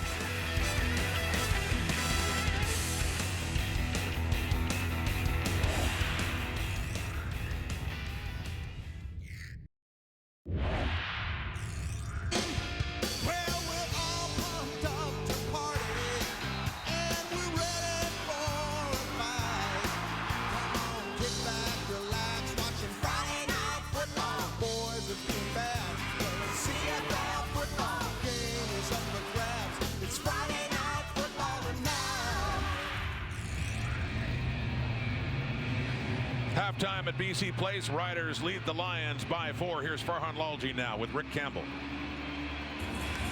Coach, first of all, what can you tell us about Michael O'Connor? He's ruled out for right now, but not ruled out of the game. He's working with our doctors on a leg issue, and we'll see if he comes around. What about defensively? You lose TJ Lee. How much of a challenge is that, given your backups are younger guys that play the corner? It is. He's a leader, but we got other guys on the roster that need to step up and make plays. 4-point game. You know, we got to keep fighting here. Thanks, Coach. Okay, you bet. So it says not necessarily Glenn ruled out for the game. Instead of leg issue. Well, yeah, I mean, they're going to continue to, I guess, monitor Michael O'Connor throughout this, early in this third quarter. Antonio Pipkin finished the half, and they do have Kevin Thompson dressed out of Sacramento State. It's Antonio Pipkin for now, though, and it's a 4-point Rider lead, and they get the ball, too, to start the second half. Mario Alford off the kickoff by Flintoff. And a burst there by Alford, and a good place for Fajardo to start with that Rider offense up near his 45, and more of a confidence boost. 11 of 15, 225, and a big touchdown pass to Kian Schaefer-Baker. Yeah, I would think so. You know, I think after that first half, he was struggling a little bit with the deep ball coming into this game over the last 3 or 4, and he got that passing game going. He ran a couple times real early in the first half, but the deep balls are the confidence builders, and that one Keon Schaefer-Baker made off the tip, and then this was the blitz pickup. They all saw it, and Schaefer-Baker down the middle for the touchdown. So first down in the second half, swinging it out. That's Kyron Moore. First game back with the Roughriders because of an ACL injury last October. This is his season debut and has a good pickup there on first down. Yeah, and that can be kind of classified as a extended running play almost, and that's what Kyron Moore can give you. I mean, he gives you those bubble screen type of looks where he can make things happen after the catch. Real safe throw especially on first down. You may recall he wore number 85 in his previous time with the Riders, switching to 4, dedicating that to his late uncle, who wore that number when he played football. The burst up the middle by Frankie Hickson, and back to the running game, working well for a first down for Saskatchewan. Well, just think about it. You get Kyron Moore back. Shaq Evans is close to returning. Duke Williams won't be out long. I mean, you add Schaefer-Baker, Duke Williams, Kyron Moore back tonight. Shaq Evans very close, maybe a week, maybe 2. And Braden Lenius has just signed after a tryout with the Atlanta Falcons. Be a dynamic receiving core in a hurry here. Sure will. Here it is now, 1st and 10 for the BC 50. Little flea flicker, but it doesn't work. Lions have him anyway. Obum Gwacham among the 3 coming in to take Fajardo down, and a big loss for Saskatchewan. Yeah, to run a flea flicker, you gotta fool the defense for long enough to throw it and to execute 2 pitch outs. So there's a handoff, then the pitch out, and then you have to have the time, and there was just, forget it. That didn't have a chance. 3rd sack for the Lions defense, and that is the 5th sack for Obum Gwacham. 4th, 4-1 now in sacks for BC. They had 5 last week. That's 9. 2nd and 19. Look out. Lost. Blitz is coming. Fajardo momentarily got away, but not for long. Back-to-back sacks for the BC Lions, and that one is the strong side linebacker Manny Rugamba coming in. Rugamba got him on the 2nd try. I mean, Cody Fajardo does a good job to escape the first attempt, but he's coming timing, and watch, the timing was excellent. Fajardo took advantage of his fast momentum.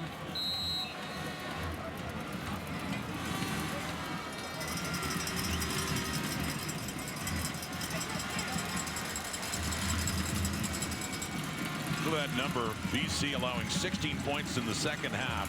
The last 5 games combined. That includes shutting out the Riders in back-to-back second halves. Last 2 times they played them. So Saskatchewan, they do have the lead.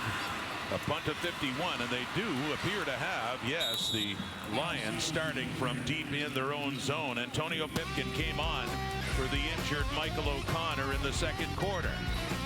He has the ball. His team trailing by 4. Antonio Pipkin, the quarterback for the Lions now, 3 for 5 for 33 yards. Nearly had a touchdown toss to Dominic Rhymes late in that first half. From the 16, little pump fake, and another one, and deflected and nearly picked. Deflected off the hand of Brian Burnham. Well, Antonio Pipkin, just to remind football fans, has sort of gone through a couple of teams in the Canadian Football League. Montreal Alouettes from 17 to 19, and then in 2020 ended up in Edmonton. And with the Argos, you know, his career, and it's been not a lot of reps, but his career, he's at 54%. 4 touchdowns, 9 interceptions. Last touchdown pass with the Alouettes back in the season opener for them in 2019. 2nd and 10. Long way from the end zone now. Oh, look out. Oh, good coverage again by the Rider defense as Sankey slams his fist into the turf, but it's a quick 2 and out for Pipkin and the Lions, and the 3rd one for BC in this game. Moncrief was the guy who made the play. I mean, he's dropping underneath, but he is just a tremendous athlete. He made some plays going one-on-one against Brian Burnham last week.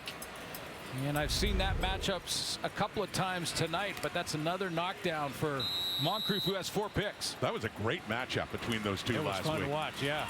Burnham had that great catch with him draped all over him, but Moncrief did have the good interception, as you talk about, in that game last week at Mosaic. So the Lions and Flintoff forced a punt, and Alford, after a punt of 54, takes it, finds a little room to get up to the closer to midfield.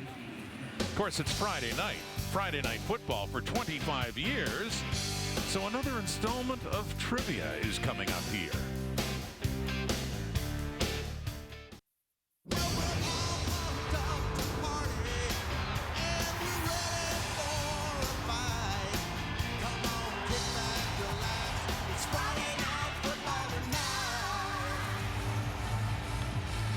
The guy beside me here is a big part of the history of Friday Night Football on TSN. I'll ask him this.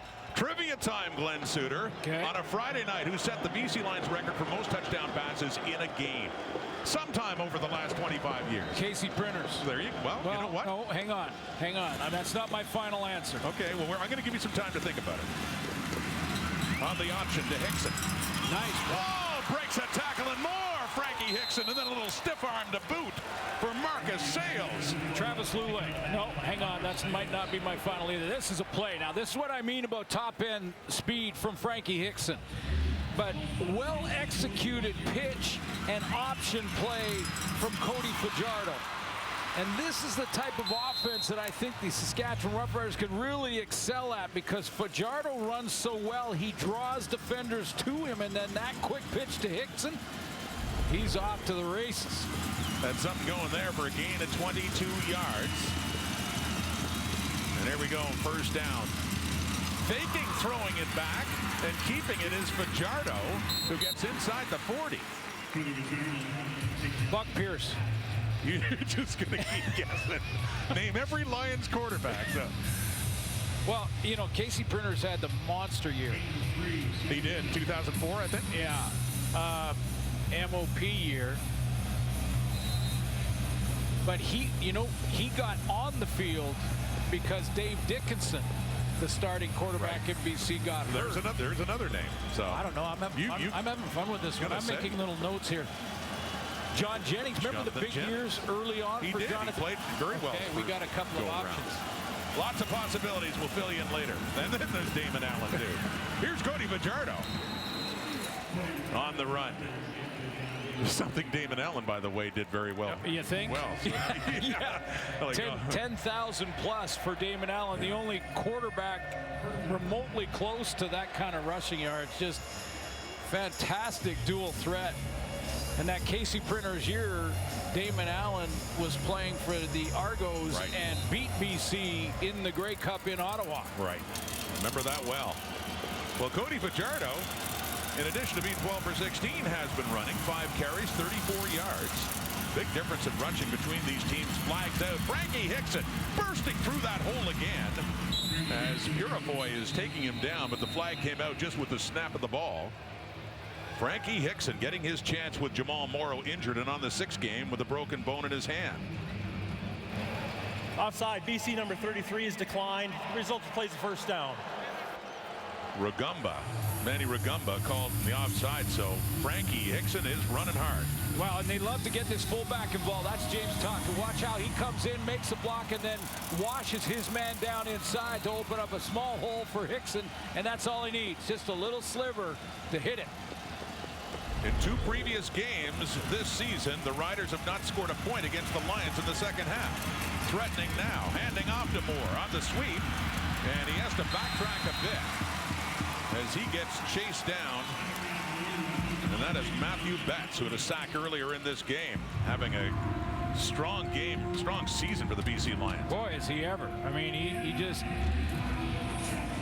continues to make plays, and that's exactly what they do. There's a little bit of a execution issue on that play, a little bit of confusion in the backfield, but take nothing away from the play and pursuit of Matthew Betts.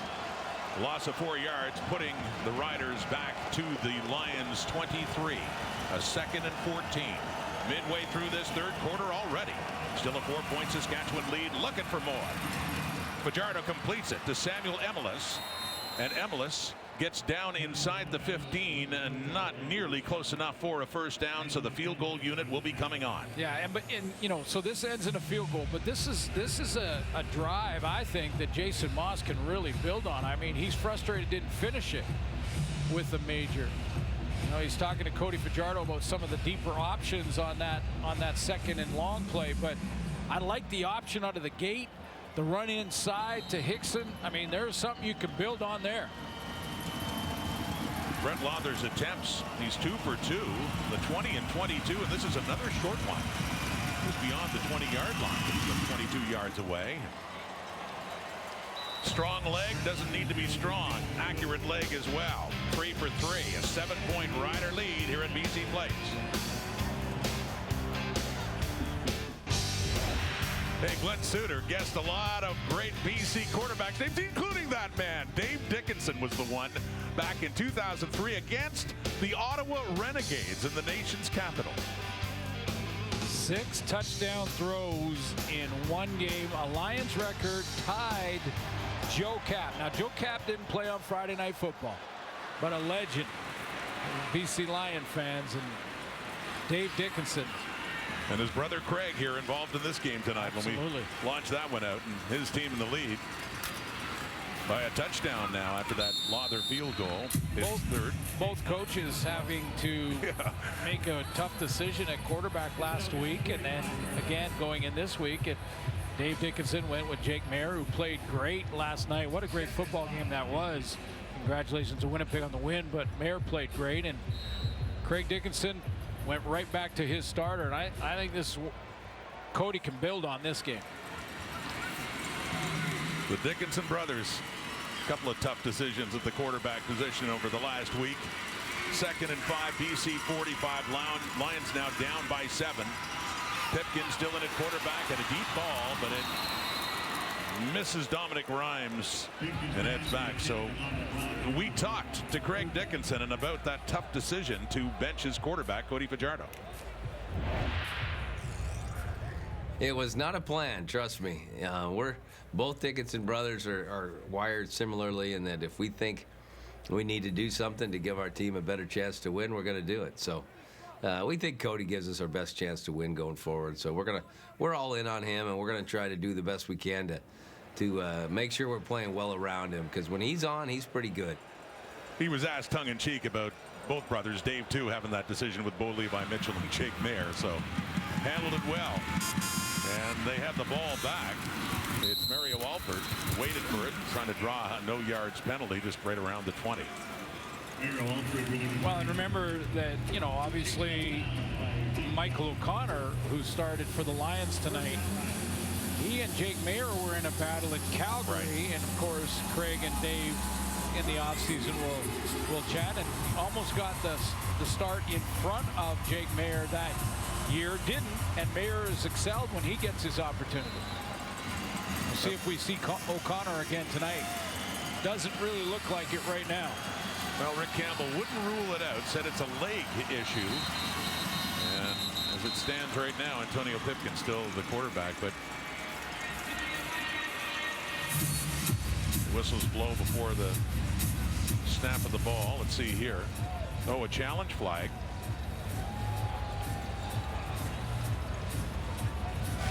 Saskatchewan is challenging the previous play for no yards. The play will be reviewed.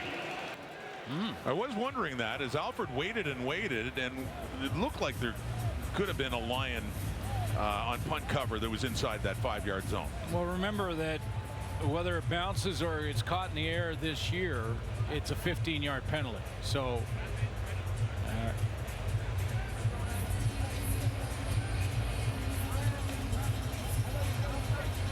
remember.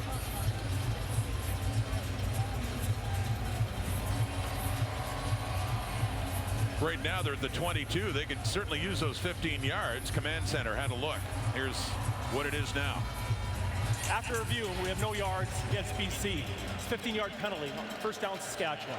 So a good challenge by Craig Dickinson. It's a good chunk of real estate, especially when you're backed up into your own end. And again, if it touches the ground and bounces around, doesn't matter. It's still a 15-yard penalty. You got to get out of there.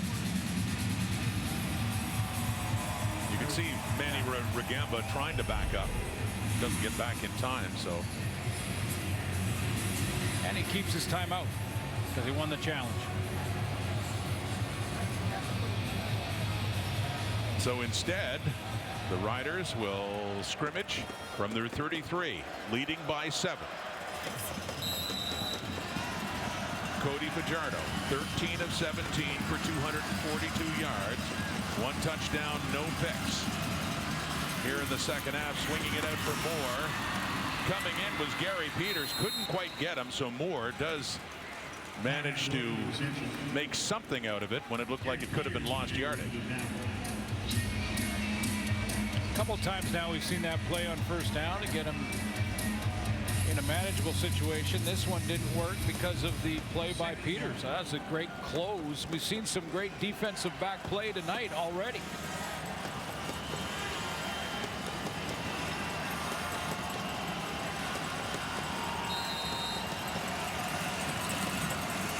Keith Johnson in the game on the corner for BC.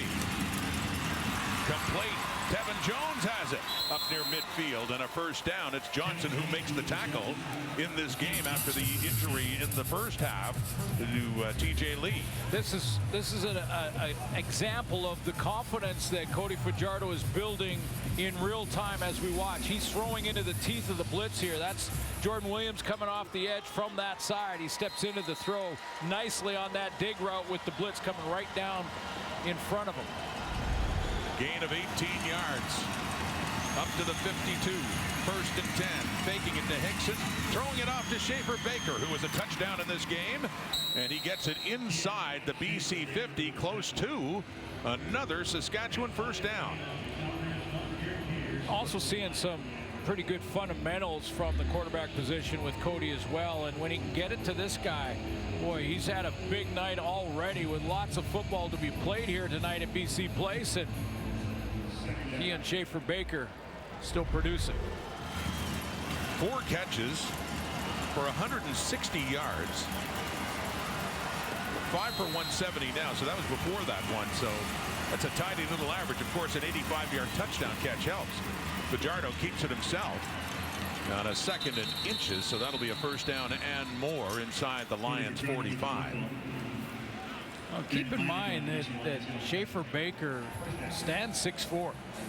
I mean, you've got a matchup advantage against little DBs like Gary Peters, even though they're veterans back there. Delvin Breaux's a little taller at 6'1", but Gary Peters, if you go inside, 5'9", Marcus Sales.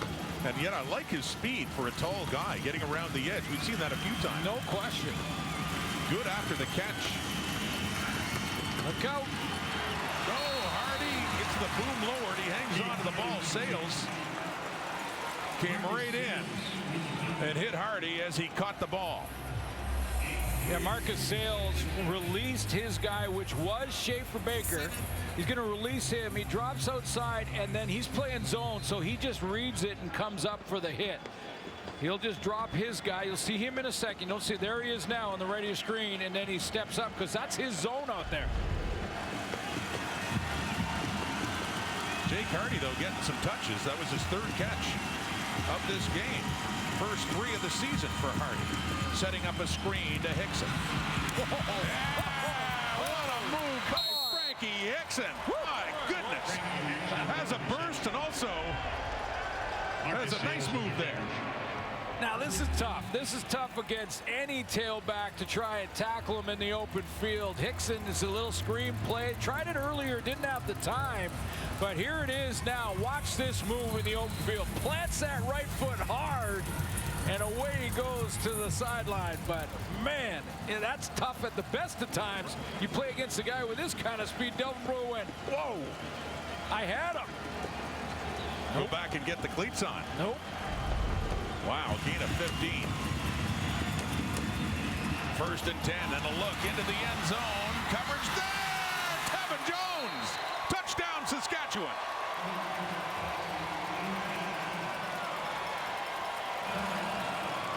"26-yard strike.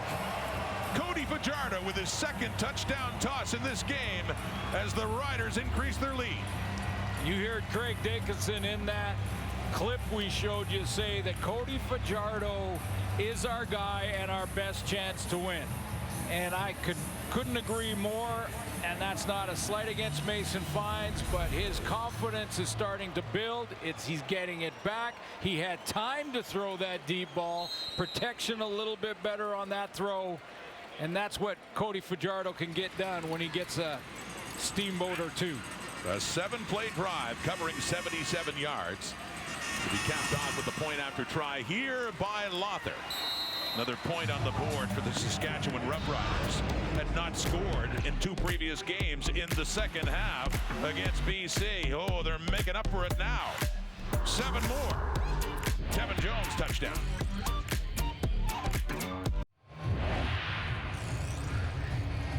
Cody Fajardo with his second touchdown pass, a stark contrast to the way things went when he was pulled last week with more in a confident Fajardo. Let's go back to Farhan. Yeah, Rod, on the big line following that game was Cody Fajardo saying that his confidence was low, and that certainly took on a life of its own, is how Fajardo felt about that in Regina. You can't make a comment like that and everybody not assume that's a big picture statement for him. He wasn't trying to say that overall his confidence was low. He was just trying to say in that moment in the first half it may have been a little bit lower, but generally he believes he plays much more confidently in the second half of football games. And also at times he might not have had complete confidence in his leg, but that certainly has gotten better. It was very important to him that at the start of the week, Craig Dickinson made a decision. He didn't want to have to go through the entire week of not knowing. There was an emotional conversation early on, but eventually, as you heard in that clip, the coaches made sure Cody knew they were all in on him. Dickinson, as much as anybody else, can understand the challenges, the 2 most difficult jobs in Regina, being the head coach or the starting quarterback of the Saskatchewan Roughriders. Isn't that the truth? I was going to say. Yeah. And now a week later, it's confident Cody. After that 9th career 300-plus yard game, too. The great Ron Lancaster got booed in his last game in Regina. And yeah, they're a passionate group, and they expect excellence. They want their football team to be playing well. Fajardo hasn't, and this has been his best game in probably a month. And that should go for any Riders that if they know that the legend, the late, great Ron Lancaster can get booed in Saskatchewan, anybody can. Better night for Fajardo, but it suffice to say, and it's a fake to Butler, and Pipkin still in at quarterback for Javon Catoy. His first catch of the night, up around the 40 for BC. After a gain of 7, to set up a second and short now as we see the 3-quarter time winding down. Yeah, just as we wind down here, Jordan Maximic, the offensive coordinator in BC here, has a challenge now. I mean, he's down to number 3. And what does Pipkin do well that O'Connor and Rourke, and how different is it? Because O'Connor and Rourke were very similar. You know, they're thrown from the pocket. They can both move a little bit. Rourke very well, obviously, but that's a challenge for Maximic now to try to do what Pipkin does real well and call those plays. Pipkin coming in late in the first half for Michael O'Connor, that man there. He got his first CFL start and did not last a half. He got hurt. Must be frustrating for him, helmet on, wanting to go back in. Rick Campbell wouldn't completely rule it out. 4-man rush for Pipkin on the second down and 3, and no, that's off the hands of David Mackey. And that finishes 3 quarters for the BC Lions in an uncommon position, especially against the Riders, as they trail in this one heading to the final 15. Saskatchewan 23, BC 9.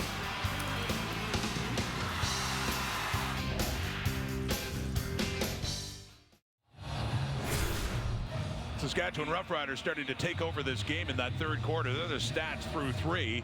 Riders now leading by 14. And of note, the positive, despite the injuries for Saskatchewan, Frankie Hickson, also Kean Schaefer-Baker. They're back involved. And I think right now the province of Saskatchewan is doing the happy dance, because that's what they've wanted all week long, is to see Hickson or whomever's playing tailback. Because of the injury to Jamal Morrow, it's Hickson tonight, but he's played great. All of a sudden, 79 yards rushing for him and counting.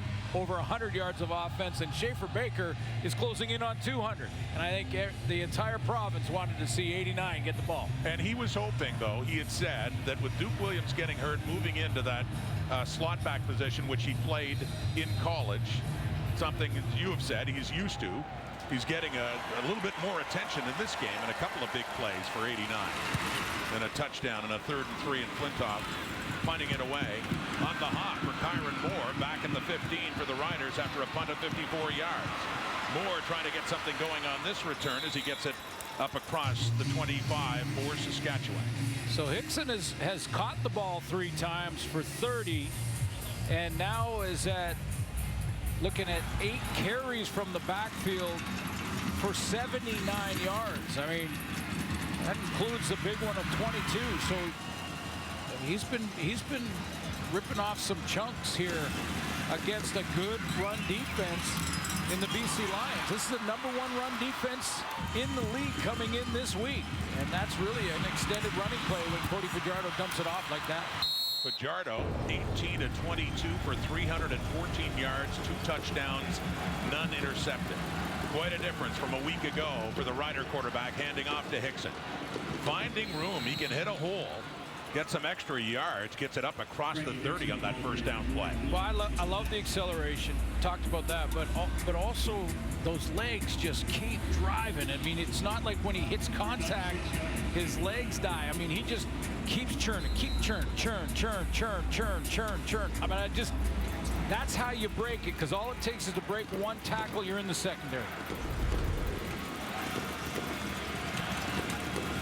Big night for Frankie Hickson, 6 more yards.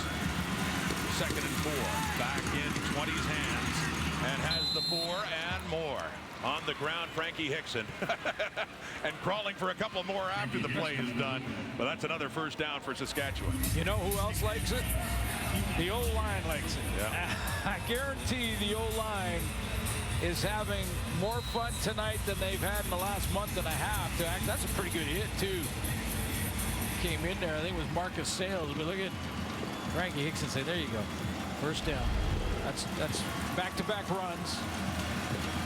He's getting close to 100 yards rushing on the night, not to mention those receiving yards. Rolling out to his right is Fajardo. Watch him chasing him. Oh, into the hand. Should have been a complete pass for Kyron Moore, but he drops it. 2nd down. Wow, that was right on the 4. I mean,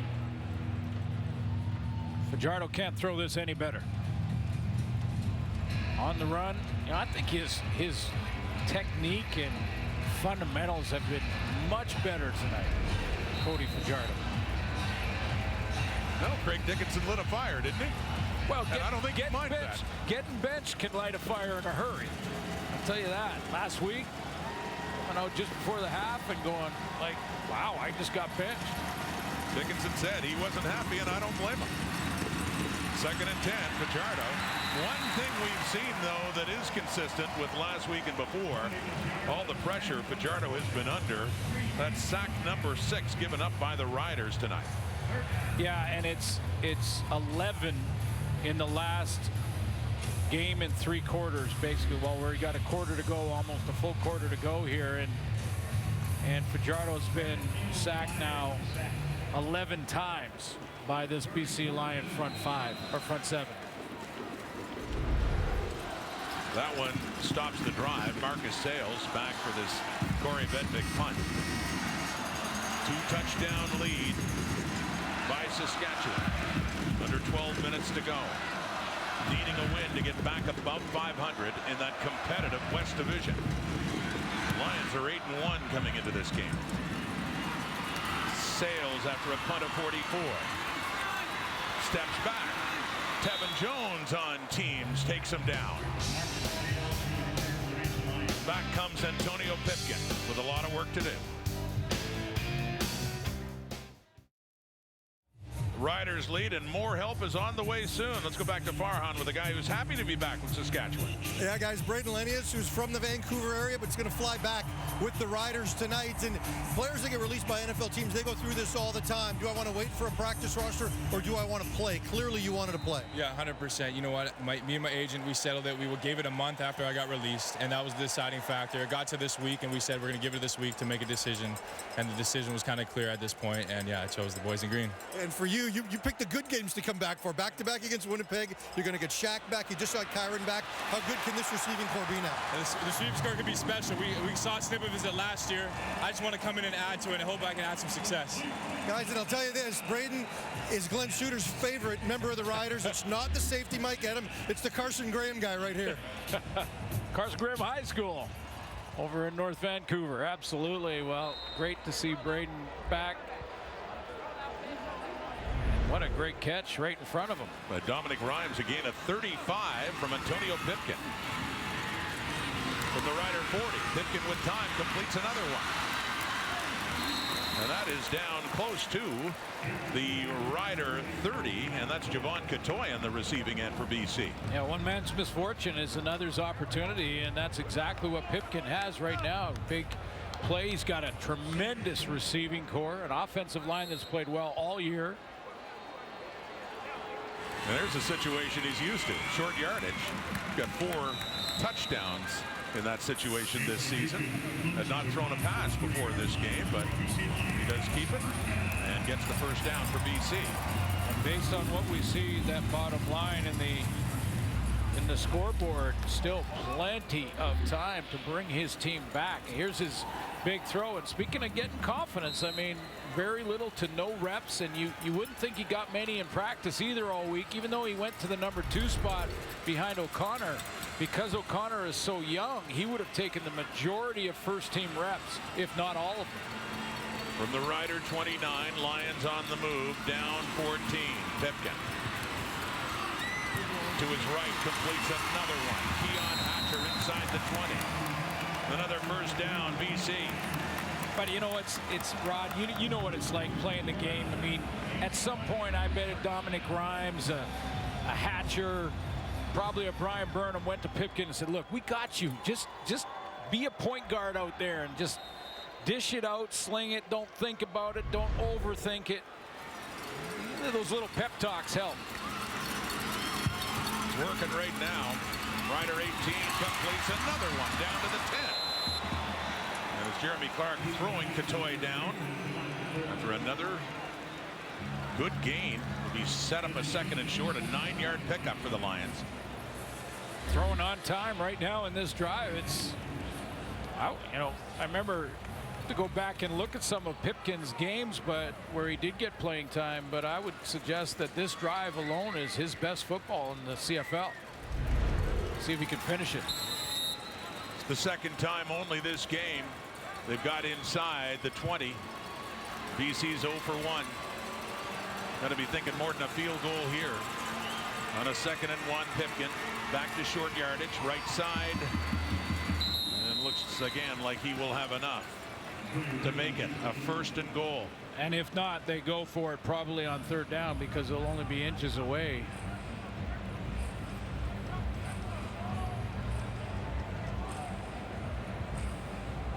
Let's get another update from Farhan. Yeah, guys, Lucky Whitehead does not have his helmet on. He's out for the rest of this game with a hamstring injury. It happened earlier in the 3rd quarter. He was getting checked by doctors, was on the bike for a little bit, tried to go back in, but clearly it's not going on right now for him. And that also, with the ratio situation, it allows James Butler to get back into the game. Whitehead with 3 catches, 48 yards, Farhan, thank you. And a big 90-yard touchdown catch in Saskatchewan last week. Out of this game, Pipkin again. So they hadn't made it before, and it certainly looks like it's enough now, given where that pile has moved, to set up a 1st and goal. We'll see, though. Take nothing for granted. Like just inside, they needed to get inside the 8, between the 7 and 8 yard line. Yeah, it was inside of a yard. But it's going to be closer than Rick Campbell is comfortable with. I'll guarantee you that. I mean, it will be off the right side. Oh, you're not kidding. This will be very close. But they didn't blow the whistle immediately, and he reached the ball across. It's just a matter of where they put their foot down now. But it is very, very close. With that next stretch, they did give him the 1st down. So here we go. 1st and goal, Lions at the Rider 7. Whoa! Nearly intercepted by Roland Milligan. Had he caught that, he would have been gone. Oh, yeah. Oh, yeah. And probably one of the reasons nice that it bounced off his hands, because, man, when you get this chance as a DB, and they don't come very often, an out route that you jump and have nothing but field in front of you. It would have been a foot race between he and Pipkin. Look at that cut underneath, and oh man, that he could have 10 this year, and that's the one he'll think about in the offseason. Win or lose, do you think he'll be seeing that tonight in his dreams? No question, and what a great start to the season for Roland Milligan. Instead, the drive continues, 2nd and goal. Pressure coming again. Lots of heat. Gets it away. Touchdown, BC. And it's Jacob Scarfone. Whoa, there you go. First catch of the night. First touchdown of the season. And Scarfone gets the Lions closer, courtesy Antonio Pipkin. Yeah, and let's take a look quickly. They'll be reviewing to make sure that his feet were in bounds, because he juggled it. There was one catch there that he picked it up. Yeah, that right foot is in, as well as the left. You only need one. That is a touchdown. And one thing that Scarfone could say, he's been targeted now 5 times this season, and he's caught all 5 in a touchdown.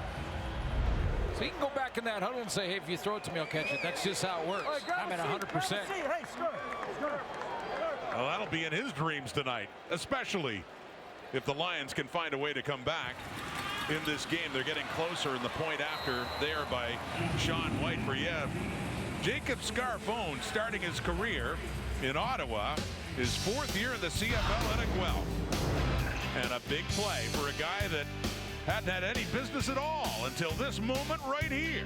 Touchdown, Lions.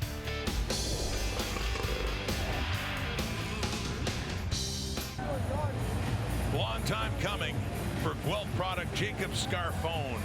Gets the touchdown pass from Antonio Pipkin, and a long time coming for Pipkin too. That was his first touchdown pass since he was the starter for the Montreal Alouettes in Week 1 2019. Threw one in Edmonton to DeVere Posey. Hadn't had a touchdown toss since then. Frankie Hickson now. On the return, David Mackey in there for BC. Cody Fajardo back out again. Now a 7-point lead. BC Lions not done yet, and a great drive engineered by Antonio Pipkin. Yeah, I'm going to go out on a limb and say it may be his best drive as a pro in the Canadian Football League, because he had great accuracy on that deep throw to get things started. He hit Hatcher on an out, little slant route to Javon Katori, and then does what he does best, which is get outside, get himself some time. 9 plays, 75 yards. And a first down. Fajardo now looking to respond. Banks chasing him down. He completes that one to Kean Schaefer-Baker, and a flag comes out as well near the first down mark for Schaefer-Baker. BC Lions are indicating that it's against Saskatchewan. Was there a push-off? Or was it on BC? May have ran out of bounds. That was right on the rail there. May have ran out of bounds and come back in. You're not eligible if you do that on your own. If you're pushed out, you can come back in. Participation, Saskatchewan number 89. It's a 10-yard penalty. It remains first down. There you go. Illegal participation called on Schaefer-Baker. Yeah, Schaefer-Baker's route is like this, and then down the sideline, and then it looks like as he's coming back to the ball, he puts his foot on the stripe. No contact made, steps on the white stripe there, and he's out of bounds and then comes back in. He can't. He's ineligible. Clearly out of bounds coming back in, so a 10-yard penalty, 1st and 20. Ryder 34, leading by 7. 5.5 minutes to go. There's sack number 7 for BC, and number 2 on the night for Matthew Betts. He now has 7 on the season.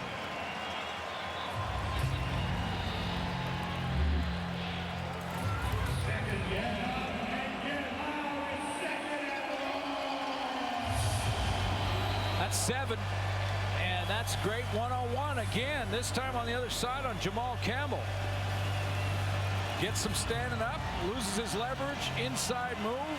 Offensive receivers like it. Pipkin likes it. Burnham likes it. 2nd and 28. They set up a draw for Hickson. Lots of room. Frankie Hickson Gets it up across the 45. Not nearly enough for a first down, but a good gain, at least for field position, as Hickson goes over 100 yards rushing. And the Lions will still, on 3rd and long, have to punt it away. Yeah, this is where the free safety, who, may not get much action all game long, is sometimes back there just to protect the inside for his halfbacks and short side corner. But once or twice a game, he's asked to come up and make a tackle in the open field to limit a gain and not allow another first down. And Purifoy executed it textbook. The snap went back Timeout, to BC. Vedvik, but the timeout called by the Lions in a big moment of this game. 4:15 on the clock. BC down 7, but about to get the ball back.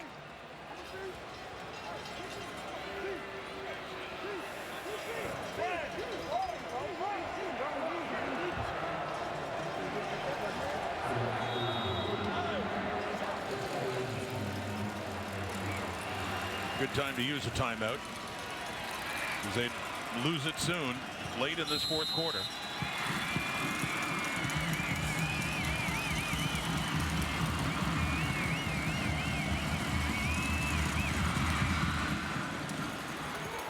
Sales coming in, the 25. After a punt of just 38, Sales stays in bounds and finally does get knocked out by Jester Weah.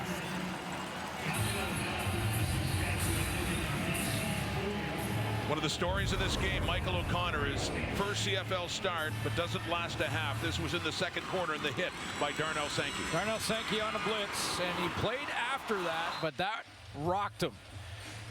And series or 2 after that, he was on the bench.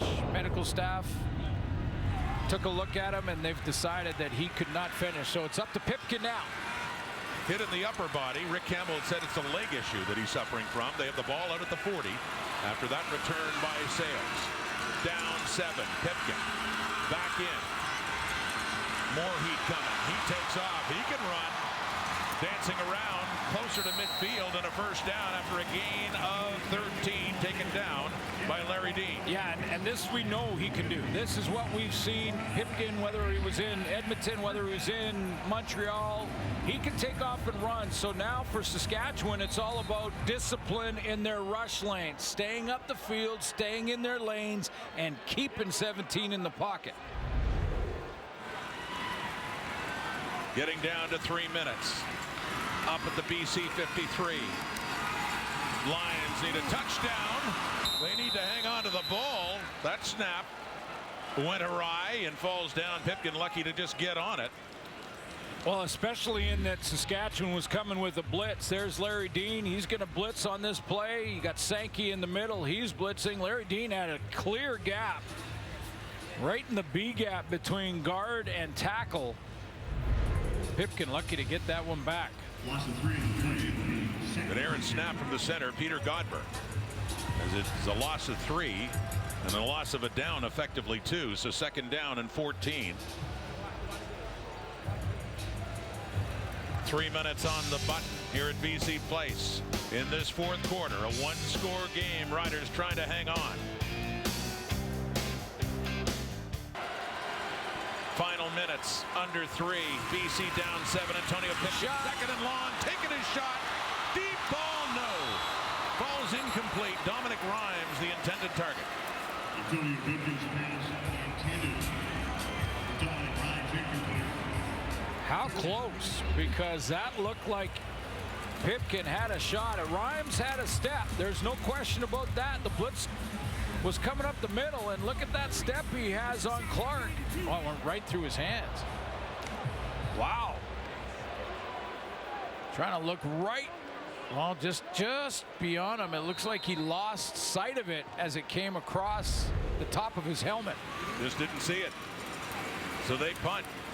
2:43 to go. Saskatchewan getting the ball back here. Punt of 53, Kyron Moore on the return up across the 15. Well, they got to get a drive going to kill some clock here now. A flag does come out. Well, this is where, and we talked about the run game in this with this team and the personnel that they have right now. And misconduct foul. against Saskatchewan number 21. It's half the distance to the goal. It's first down Saskatchewan. Nelson Lacombo. A misconduct foul, and that pushes the Riders even deeper in their own zone. Yeah, that's just sort of an ugly wart showing its ugly face again for Craig Dickinson. He's coming from the left of your screen, I believe. After the fact, he's down, and there he is right there with a hit in the back. I mean, unnecessary, bad choice, bad decision. 2.5 minutes, 1st and 10 on the ground they go. Frankie Hickson taken down by Ben Hladek and Jordan Williams. And when I say that about rearing its ugly face again, this has been an issue for the Riders all season long, and it's still there. The most penalized team in the Canadian Football League. Well, and it's something that they can avoid, and that was an after the whistle push or hit or whatever you want to call it, and now Cody Fajardo's got to convert deep in his own end. If not, the Lions would still have plenty of time. They'd get the ball back in a good field position too, so a big 2nd and 6. Fajardo and the Roughriders roll into his right, looking deep down that right side. A flag comes out. It was intended for Tevin Jones. Akeem Johnson, Luchez Purifoy were there. This is back in the Lions secondary. Legal contact, BC number 1.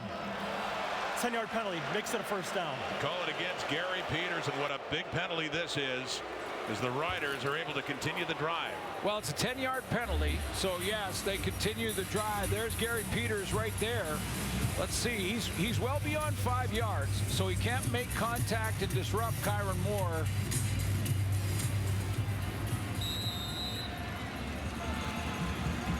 Yeah, that's Ryan Phillips. I know Rider fans won't like that, but that's not enough for a penalty. Not in my books.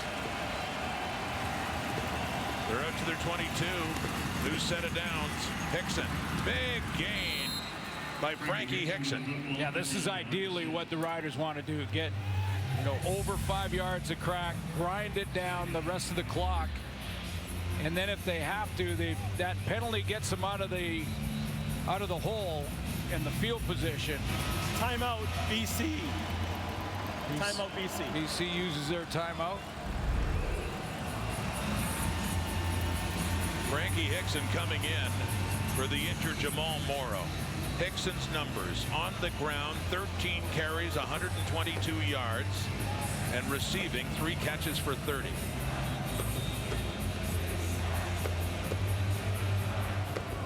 Right now, the Riders have like 6 linemen, and they got their fullback James Tuck also in the huddle right now. There he is, number 49. So clearly they're going to keep the ball on the ground unless it's some sort of play action with a high percentage throw. But you throw it, it's risky down here. Just under 2 minutes, a 2nd and 3. Lions need the ball back. They're down by 7. Back to Hickson. Keeps driving his legs and reaching forward, and has another Saskatchewan first down. Yeah, and here's an example of what Frankie Hickson's bringing tonight, because in this play, unlike we've seen all night long, he uses patience. Great comment. Look at that hop and a little jump cut to get to the outside. The point of attack was sealed, but in the key moment, needing 3 yards, he patience with the jump cut, and he gets there with a little bit of second effort, gets him that final yard. That's he and Schaefer Baker, their best players tonight. 4-yard gain when they needed 3. A first down, 1:37 on the clock. Riders closer to putting this away and getting win number 6 of the season, as Hickson tries to feel his way through that hole in a shorter game this time of a few yards. And it's right now for Ryan Phillips. So, Jason Moss is in that situation, may get Cody outside, get him on the roll, so if he has to, he can throw it away. You don't want to take a sack here, clearly. And Ryan Phillips, does he send the house, try and get it out of his hands quickly? Because right now it gives him a sliver of hope by the time they get the ball back. 2nd and 7. Heading down to 1 minute to go. Another big second down. There he's outside. Little play fake. Goes the other way. Completes it to Moore. And that is close to another first down. Gain of 7. Almost too far to run it, right? So Jason Moss knows that when you got 7 yards to go for the first, need one more first really to seal the deal here. And so what's the highest percentage? Play action, because they're expecting it. That should give Cody some time. If he doesn't like what he sees here, he gets pressure, he throws it away. But it's a high percentage throw, and Ryan Phillips goes, well. And it is a first down. They mark it a first. Moore got just enough in his season debut back with the Saskatchewan Roughriders. And under a minute to go.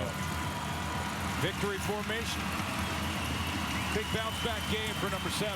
They won't be swept by the BC Lions.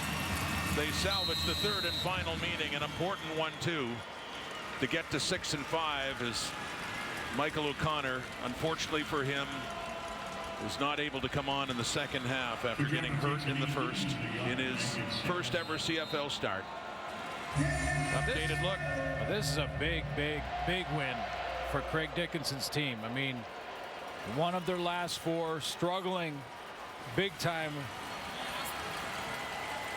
And the Riders and Stampeders haven't played that yet this year. That's later. That's a little bit later in that's coming up in later. The campaign. Yeah. Big bounce back game for Cody Fajardo, though. I mean, he was honest in the media this week. Farhan mentioned he talked about his confidence, and some criticize him for it. That they don't want to hear that from the starting quarterback. That was sort of the narrative for some in Saskatchewan. Cody's always been honest with the media, honest with the fans, and he said, the entire offense was lacking confidence. They got it back tonight, and I think he got it back tonight. Fajardo gains confidence back. The Riders gain a victory, and the BC Lions and Rick Campbell lose another quarterback. And a rare loss on the season 2 as they fall to 8-2.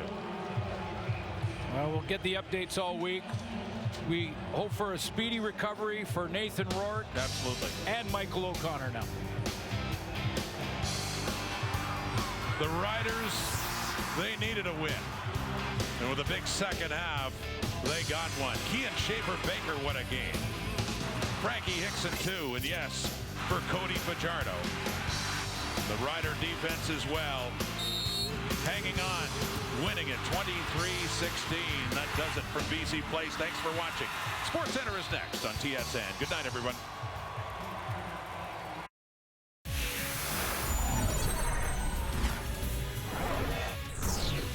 Come on in. Welcome to Sports Center. Jermaine Franklin, Sarah Davis here with you, and we're going to start things off with the game we just came out of, Riders and Lions. The Lions, no Nathan Rourke, but they did have another Canadian at the helm, Michael O'Connor, but he didn't last very long either, Sarah. I know. Unfortunate for him and the Lions, because this was supposed to be O'Connor's time to shine. He's also a Canadian quarterback who's making his first CFL start, going up against Cody Fajardo, who was back in the starting position. Now, Nathan Rourke, he did share some good news before the game, saying surgery went well on his sprained right foot. His receiver, Brian Burnham, showed his support by rocking a Rourke jersey to the game. Now, in place of the injured QB, as we mentioned, Michael O'Connor making his first career start. Only second time any team has started 2 different Canadian quarterbacks in consecutive games. Second quarter we go, Lions up 3. O'Connor looks downfield and takes a huge hit as he throws. O'Connor did finish the drive, which led to another field goal, but he did not return to the game due to a leg injury. Cody Fajardo, he was benched last week against the Lions after throwing 2 interceptions on just 13 passes. Riders down 3 late in the half. Second and 10. There we go. Blitz coming. Gets it away. Wide open. And more. Kean Schaefer-Baker. Get the ball in his hand. Fajardo connects with Kean Schaefer-Baker for the 85-yard touchdown. It's the 11th TD pass of the season for Fajardo. Riders take their first lead, and they were up 4 at the break. Second half we go. Michael Bublé's in attendance. He's enjoying the game. Oh, look at this with his kids taking selfies. You know, he's been on TikTok too. Late in the third now, Riders up 7, just outside the red zone. Fajardo launches one up, and Tevin Jones comes down with it for the touchdown. Second touchdown pass of the game for Fajardo gives the Riders a 14-point lead. And now the final frame ends in a 23-16. That is your final score. So the Riders, they began the season 4-1, entered week 12 having lost 4 of their last 5. But the Lions, they do see their 5-game win streak snapped thanks to those Roughriders. Coach, you guys have been struggling coming into this game. I mean, everybody in Saskatchewan was concerned. You got the 2 games against Winnipeg coming up. How important was it to get this one? It was big. Yeah, we needed it, you know. And sometimes that was kind of like words were unspoken, but everybody in that locker room knew we needed to play well, Farhan, and find a way to finish. I'm really proud of the guys. Let's talk a bit about the player quarterback. And, you know, he talked last week about confidence being down. You pulled him, then said, look, we're going to ride with him. What about his performance? I thought he did a great job. I mean, he'll be very critical of himself because he's a perfectionist and he's a pro, but I'll tell you what, when we needed throws, he made them. And he had great command of the huddle there, driving the field and giving us a couple first downs there to seal it. So he's getting the game ball tonight, Cody is. Yeah, I mean, take me through that final drive because BC finally scores. They get some momentum for you to get those 3 first downs and just close it out. That's what good teams do, and I was really proud of the offense. I mean, they knew we needed 3 or 4 first downs to kneel down, and they did it, you know, against a defense that had to stop them. So hopefully we can build off of that. Thanks for this. Hopefully brighter days are ahead. I hope so. Thank you, Farhan. Ticats, Argos, Hamilton 2 points behind Toronto and Montreal for first in the East. Dane Evans back after missing 2 games with a shoulder injury. First quarter, he gets picked off by Jamal Peters. Next Ticats possession, it's never a good feeling. Next Ticats possession, Evans steps up in the pocket. Sam Achimpong rips the ball right out of his hands. Evans was pulled after that. Matthew Schultz came in, still in the half. Eric Sutton and Keandre Smith battling. Sutton with a groin strike.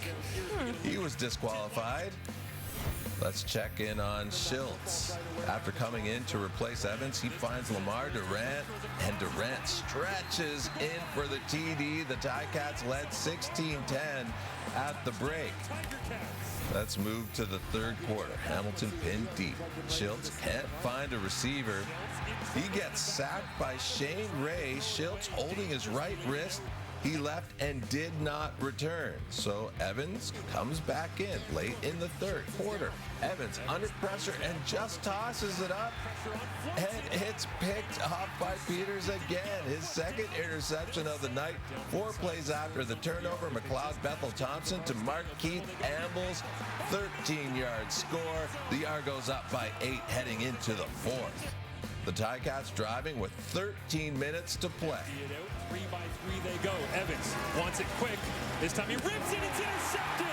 Going back the other direction. The 3rd interception of the night for number 3. House call. Wow, Jamal Peters picks up Evans for the 3rd time in the game. Returns this one 67 yards for the score. The Argos beat the Ticats 37-20. How frustrating is this? You know these guys emotionally. I know how much you're locked in with your players. Yep. How emotionally exhausting is it for a team to lead at half as many times as you have this season and not be able to seal the deal? That's not it. It's losing, period. It's not like that's an outside thing. That's a media thing. And let's bring in Matthew Shinetti from BMO Field. Matthew, we didn't hear from Dane Evans there, but he did speak to some media post-game, didn't he? He did, Jermaine. I was there when Dane Evans came out of the Ticats locker room, and he was insistent, and he said he wanted to own it because throwing 3 interceptions is very odd for Dane Evans. You remember 10 months ago here, he led that comeback that the Ticats had that put them into a Grey Cup, another Grey Cup that Dane Evans helped lead the Ticats to. And given everything that's happened to the Ticats this season, innumerable injuries, specifically Simone Lawrence is on the 6th game, Ted Laurent didn't play, Brandon Banks is now playing for the Argos. This whole season has felt a little odd for the Ticats, given really how some of their games have gone. They were up against the Argos on August 6th here. They were up again tonight. They were up earlier in the season, all in the first half against Calgary and Edmonton as well. And then all of those leads were blown. And Dane Evans talked about his own play and said even though others in the locker room will not point to him, he wanted to own it and said no one will work harder than me to get this right. Now, Orlando Steinauer, look at the context that I just told you about all the players that were missing and all the pieces that were missing from really what was a Ticats culture around here for a long time and say that really doesn't apply. This is a whole different team. And Jovan Santos Knox, who has been a leader on the Ticats defense all season, said we will lead as Coach O leads. And we know that Labor Day is coming up. So Dane Evans, Jovan Santos Knox, and the entire Ticats team know what's coming, Jermaine. And they want to work harder. They want to change what happened tonight. But clearly, Dane Evans, very passionate, but nothing fires the passions quite like Labor Day. And that comes next Monday, Jermaine. Very true, Matt. And accountability is always a great place to start when you're trying to improve. Next up for Hamilton, the Labor Day rematch at home against the Argos. Matthew, thanks for this. Well, Dane Evans wasn't able to turn his day around. McLeod Bethel Thompson was. After struggling in his first 6 drives, Macbeth completed 71% of his passes for 229 yards and 3 touchdowns. Those 3 passing scores matches total from weeks 8 through 11 combined. With more on the doubleheader, here's Kate Burness. And alongside Dave Naylor, Matt Dunnigan, Milt Stiegel, and let us begin with the game in the East. And just a tough go for the Hamilton Tiger Cats and their quarterbacking situation at the moment. But for the Toronto Argos, McLeod Bethel Thompson, I mean, he starts the game slow, but then he had a great drive at the end of the first half, and then he lights it on fire in the second half. Yeah. And this is exactly what the Argos need, Milt, if they want to stay at the top of the East. Yeah, we're going to get a pet cat around here named McLeod Bethel Thompson because this man just has 9 lives. And we were on the verge of saying, okay, is it time for Chad Kelly to get an opportunity to play? And as we were saying that, we saw McLeod have that big drive at the end of the half, and of course, he carried that into the second half, leading his team to outscore these Hamilton Tiger Cats 27-4, and that's impressive. And we saw him make some throws not too many humans can make, but he just doesn't make them on a consistent basis, and that's the problem, not only with McLeod Bethel Thompson, but with the way this team plays. These Toronto Argonauts are a team that can go out on any given Sunday or any given weekday, whatever it may be, and beat any team or lose to any team. So, yeah, they beat the Hamilton Tiger Cats today, but what's going to happen next week in that Labor Day Classic remains to be seen. All right, let's go to the West now. And for the Saskatchewan Roughriders, a huge win for them. Cody Fajardo had a much better game, obviously, than the game he had a week ago, and getting a lot of help as well, Matt. Yeah, you know, Cody's under the gun, as you always will be when you're the quarterback of the Saskatchewan Roughriders football team. It comes with the territory. I love the way the guy plays a football game. He's playing injured right now, and he's playing through it, and he's playing courageous football, and he got some help, like you said, and he's able to beat the blitz and stand in there after taking a beating from the BC Lions defense. But here, this is where it all started. Kean Schaefer-Baker over the top, circus catch, and that's a good ball player. He does it on the sails, and he made it look fairly easy. And then here, cover 0, quarterbacks are licking their lips, baby. Yes, and it's to the house, and that's a big-time explosive play, and that got the offense starting. Tough one there at TJ Lee going down on that football play. But I tell you what, the passing game lit up. Cody Fajardo was 79%. He got the deep ball going and beating cover 0. But when you get sacked 7 times, Nails, it's typically a big L, you know, in the win-loss column. And this kid continued to find a way to dig deep, and they got it done defensively and by running the football as well. And Cody, I think, really hung tough and showed his moxie. Yeah, and it was really kind of the coming-out party for Frankie Hickson. And, of course, he's come in with Jamal Morrow being hurt. And you know, Saskatchewan hasn't really run the ball that well over the last few weeks. That's been one of the issues with their offensive line. But Frankie Hickson goes out, and he runs for 129 yards tonight. You know, you look at the Roughriders with the game that Cody Fajardo had, what Frankie Hickson did, and then you start to think about, wait a minute, who's coming back here? They get Shaq Evans back next week. That's good. Right? They're getting Duke Williams back in a couple of weeks. Yeah. Braden Linnaeus was at the game tonight, their Canadian receiver who was cut by the Atlanta Falcons a couple weeks ago. Yeah, they've gotten Kyron Moore made his return. So all of a sudden, you know, Rider Nation's going from a week ago probably freaking out to saying, hey, we feel pretty good going into these back-to-back games against the Winnipeg Blue Bombers. For BC, Antonio Pipkin played pretty well, especially as a number 3 quarterback who hadn't played much this season. But they got to get a little more production on their run game. 19 yards from their running backs tonight. No matter who's playing quarterback for you, that puts you in a bit of a hole. Yeah, we had Butler going over in this game, too, which was a little shocking. But in terms of the QB position, too, I mean, a bye couldn't come at a better week for the BC Lions. I think we can all admit that. And hopefully the last game of Week 12 in the CFL lives up to all of these ones as we send it back to SportsCenter. Thanks, Kate. And Week 12 in the CFL wraps up with the Red Blacks and Elks tomorrow. It all gets underway at 7 p.m. Eastern, 4 Pacific.